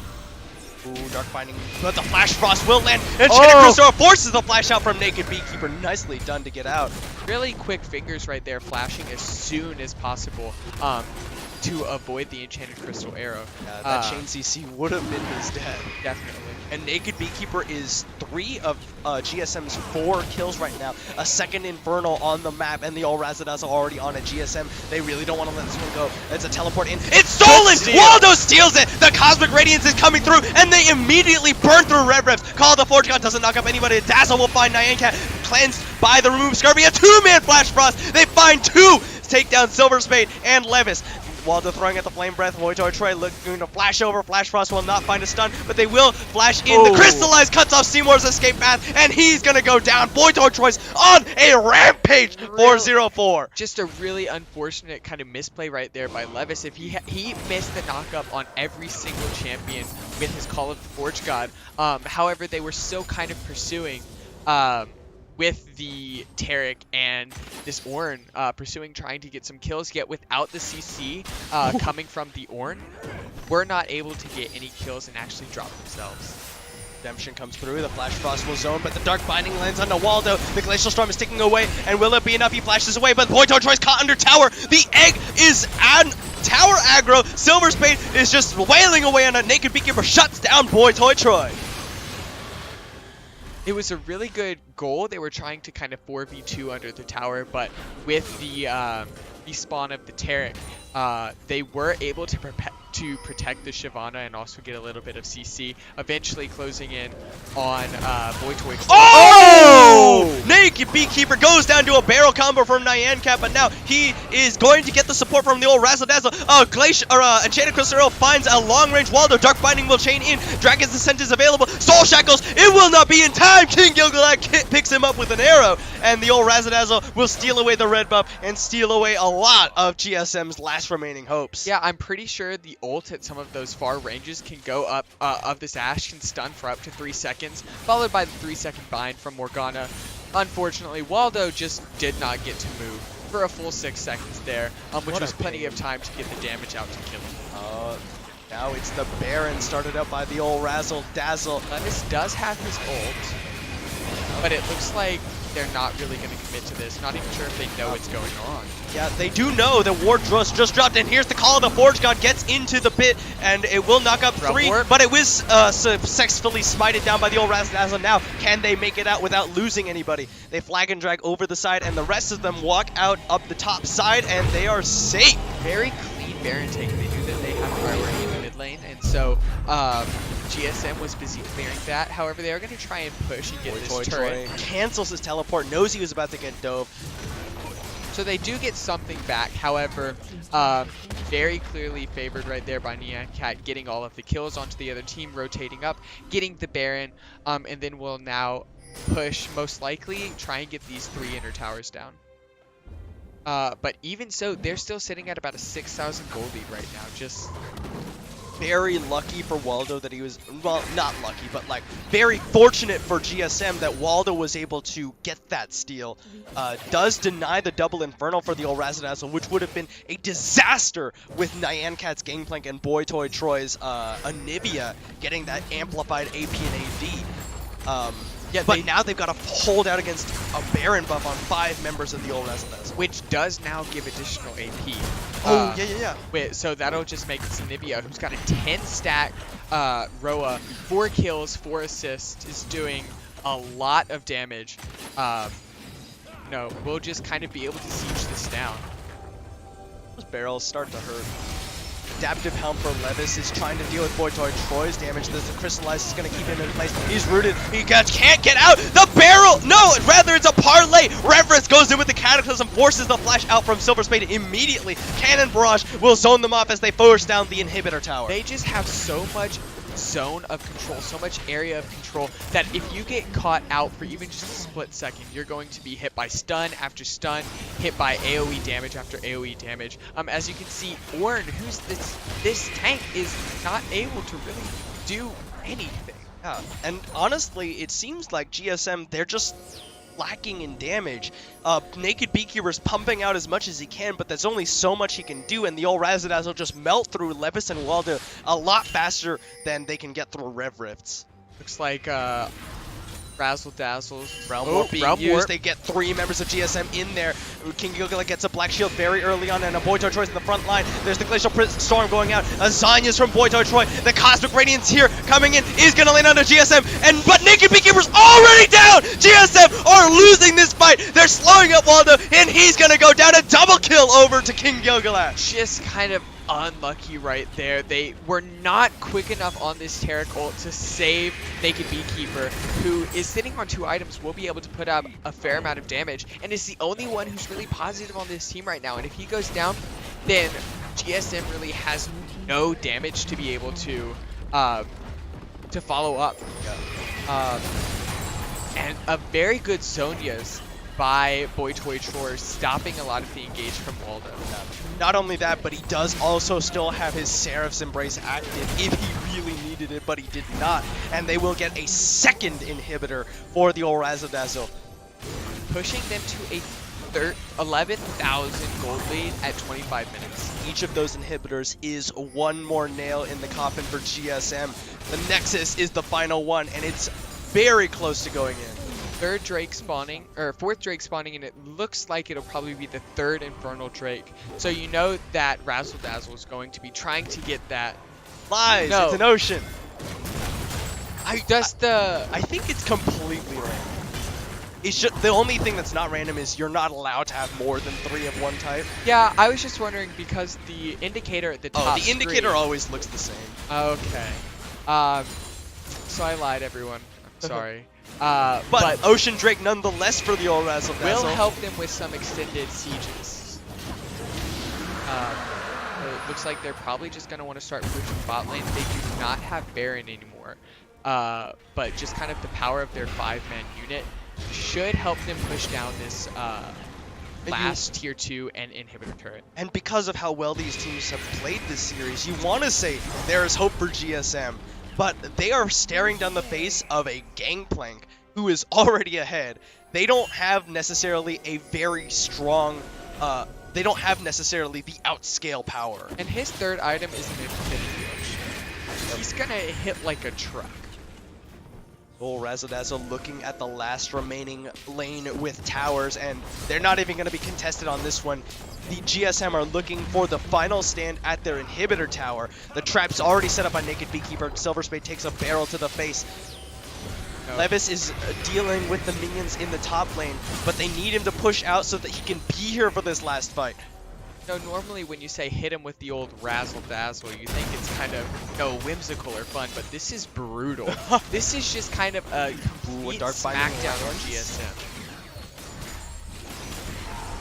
Line of traps, however, from Caitlyn are zoning off the team relatively well, and some good wave clear from the Caitlyn and the Rise, making so they can't really be close enough to put a lot of damage on this turret. You see how much pressure those super minions are exerting. Levis and Seymour are being sent to deal with it. Naked Beekeeper's desperately trying to get those charges of the traps. Blick Shield and the Remove Scurvy will eat 2, and now RZDZ have the track onto the inhibitor tower. The GSM have to look for the fight now. Call of the Forge God comes out. It finds 2 members, but they cannot follow. The Glacial Storm keeps them all away. So much zone control. Even getting a good knockup onto the AD carry of RZDZ, because, like you said, the Glacial Storm put down the slow field and the damage, they simply were not able to follow up, and that's another tool that GSM does not have when trying to protect what little remains of their base. And now RZDZ, they want to get in. The Crystallize is available. A barrel combo finds Silver Spade. He will take a Dark Binding onto Naked Beekeeper. Tormented Soil thrown out. The old RZDZ, their wave is not here. Barrels are just going to be raining down onto GSM. The volleys, the barrel combos, the Dark Bindings out of nowhere. But see, the damage that they're taking is more sustainable by RZDZ because of the Ocean Drake they just picked up. They're able to kind of sustain and get some. Oh, there it is! The Channel Crystal onto Naked Beekeeper! The Cosmic Radiance comes out. It's not enough! He goes down immediately! But Waldo's in the back line. He rips through King Gilgalad, but he will go down immediately afterwards. Silver Spade flashes out a redemption coming down onto the old RZDZ. They healed back up. Nyancat flashes for a kill on the Silver Spade, and he will go down to an auto attack. But will this be it? Levis, Call of the Forge God knocks up 2. Boy Toy Troy looking for more. The inhibitor is the focus for the RZDZ. Seymour's back up with full mana and HP, but does he do enough damage to force them away? Does not look to be the case. At this point, he just has such little AP backing up his build with only the Seraph's Embrace and the Amplifying Tome, not really able to do too much damage. Oh, he walked too close there! A knockup comes down on the Boy Toy Troy. He gets egged! The Dark Binding will not save the egg, and it will be GSM getting a shutdown on the Boy Toy Troy. They get the 3rd inhibitor, but one is respawned in the mid lane, and the game is not over. Sometimes you don't need additional damage, though, when you have that Ornn in the top lane, known for sometimes doing insane amounts of damage, and that's why people want to remove him from the game. But I digress. Yeah. you have like tanks like Maokai, and then you have quote-unquote tanks like Ornn and Cho'Gath. And Scion. And Scion to a lesser extent. They just sort of stand there and don't die and kill you. It makes the game not as interactive as some people would like. But overall, maybe a little bit of an over push from Razzle Dazzle right there. At the very least, GSM held out long enough for their other two inhibitors to respawn, so no double super minions yet, but the second Baron on the line for old Razzle Dazzle. Seymour, ooh, good steal on the Scuttlecrab by Silver Spade with the Dazzle. Black Shield thrown down on the King Gilgalad. So GSM do have an advantage looking at that Baron area. I would like to say that Silver Spade in that last fight actually did get a pretty good Cosmic Radiance, although he wasn't able to save Naked Beekeeper again. Was able to protect Waldo as he went in, was able to delete King Gilgalad in the backline. Yeah, had King Gilgalad lived, that would have been the end of the game. Definitely, but then Levis also did an incredibly good job zoning, clearing the minion waves, as well as Seymour making sure that this three-man squad from RZDZ Scuttlecrab does know that Razzle Dazzle are taking it, but is it fast enough? No, it's already gone down, and the Flash Frost has started. A good barrel combo! The Cosmic Radiance comes down to 3, they jump in, and Seymour's already down! King Gilgalad getting zoned away by Waldo, and he will go down before the stun from Soul Shackles lands. Now Ankak hiding back. Naked Beekeeper is free to do damage, but can he do enough? Silver Spade will die to the Frostbite from Boy Toy Troy. Even with the Abyssal Mask, the just not enough magic resist to be able to withstand the damage from Boy Toy Troy at this point. He has a fully stacked Rod of Ages and a Death Cup. A teleport to the bottom lane by Boy Toy Troy just to shove that wave in with the Baron. The old Razzle Dazzle, they're down their ADC, but they're still looking to continue to push. Naked Beekeeper going to try and hold them off as best he can, taking out the barrels as he goes, but he can't stop the inhibitor from going down. The old Razzle Dazzle, they're starting to close the lid of this coffin. Hadley throws out the Dark Binding, but Naked Beekeeper trying to do what damage he can. Levis does not get a knockout thanks to the Black Shield on the Boy Toy Troy. He's on the Glacial Storm, and the Crystal Light comes through, and he takes so much damage, and the minions will finish him off. Boy Toy Troy on a killing spree as Naked Beekeeper falls. So does the first Nexus Tower. Reverence, Black Hendrix at the safety. Seymour taking some damage. Boy Toy Troy going very low, but he's at a safe distance. And the Crystal Arrow lands onto him. Does he have the damage? Frostbite not gonna land, and the Dazzle will take down Boy Toy Troy. The second Nexus Tower is so low, and the GSM are trying to keep them away from it because they know if it goes down, it's all but over. Reverence is just gonna focus on the third inhibitor, get those double super minions into the base of GSM, and put them at death's door. So only 10 seconds on Naked Beekeeper. If they can withstand, they might be able to protect. And it looks like Razzle Dazzle's just going to back off, try and reset, and spend the gold that they've just earned, potentially come back, and use these double super minion waves to end the game. So yeah, pretty good defense right there. The game should probably have been over, but a really good defense coming in from GSM, although they lost almost their entire base, do still have one tower, and can look to try and stall the game out a little bit. You can still win as long as your Nexus has 1 HP. We've seen it before. It's happened in the OKLCS, but GSM, they are so behind. It would be very difficult for them to take a win here. Caitlyn does have 3 items at the so will be doing a large amount of damage, especially if she's able to get, the traps onto her anti-siege. Yeah, however, the go base is just so large at this point, you'll never be able to block off an entry point.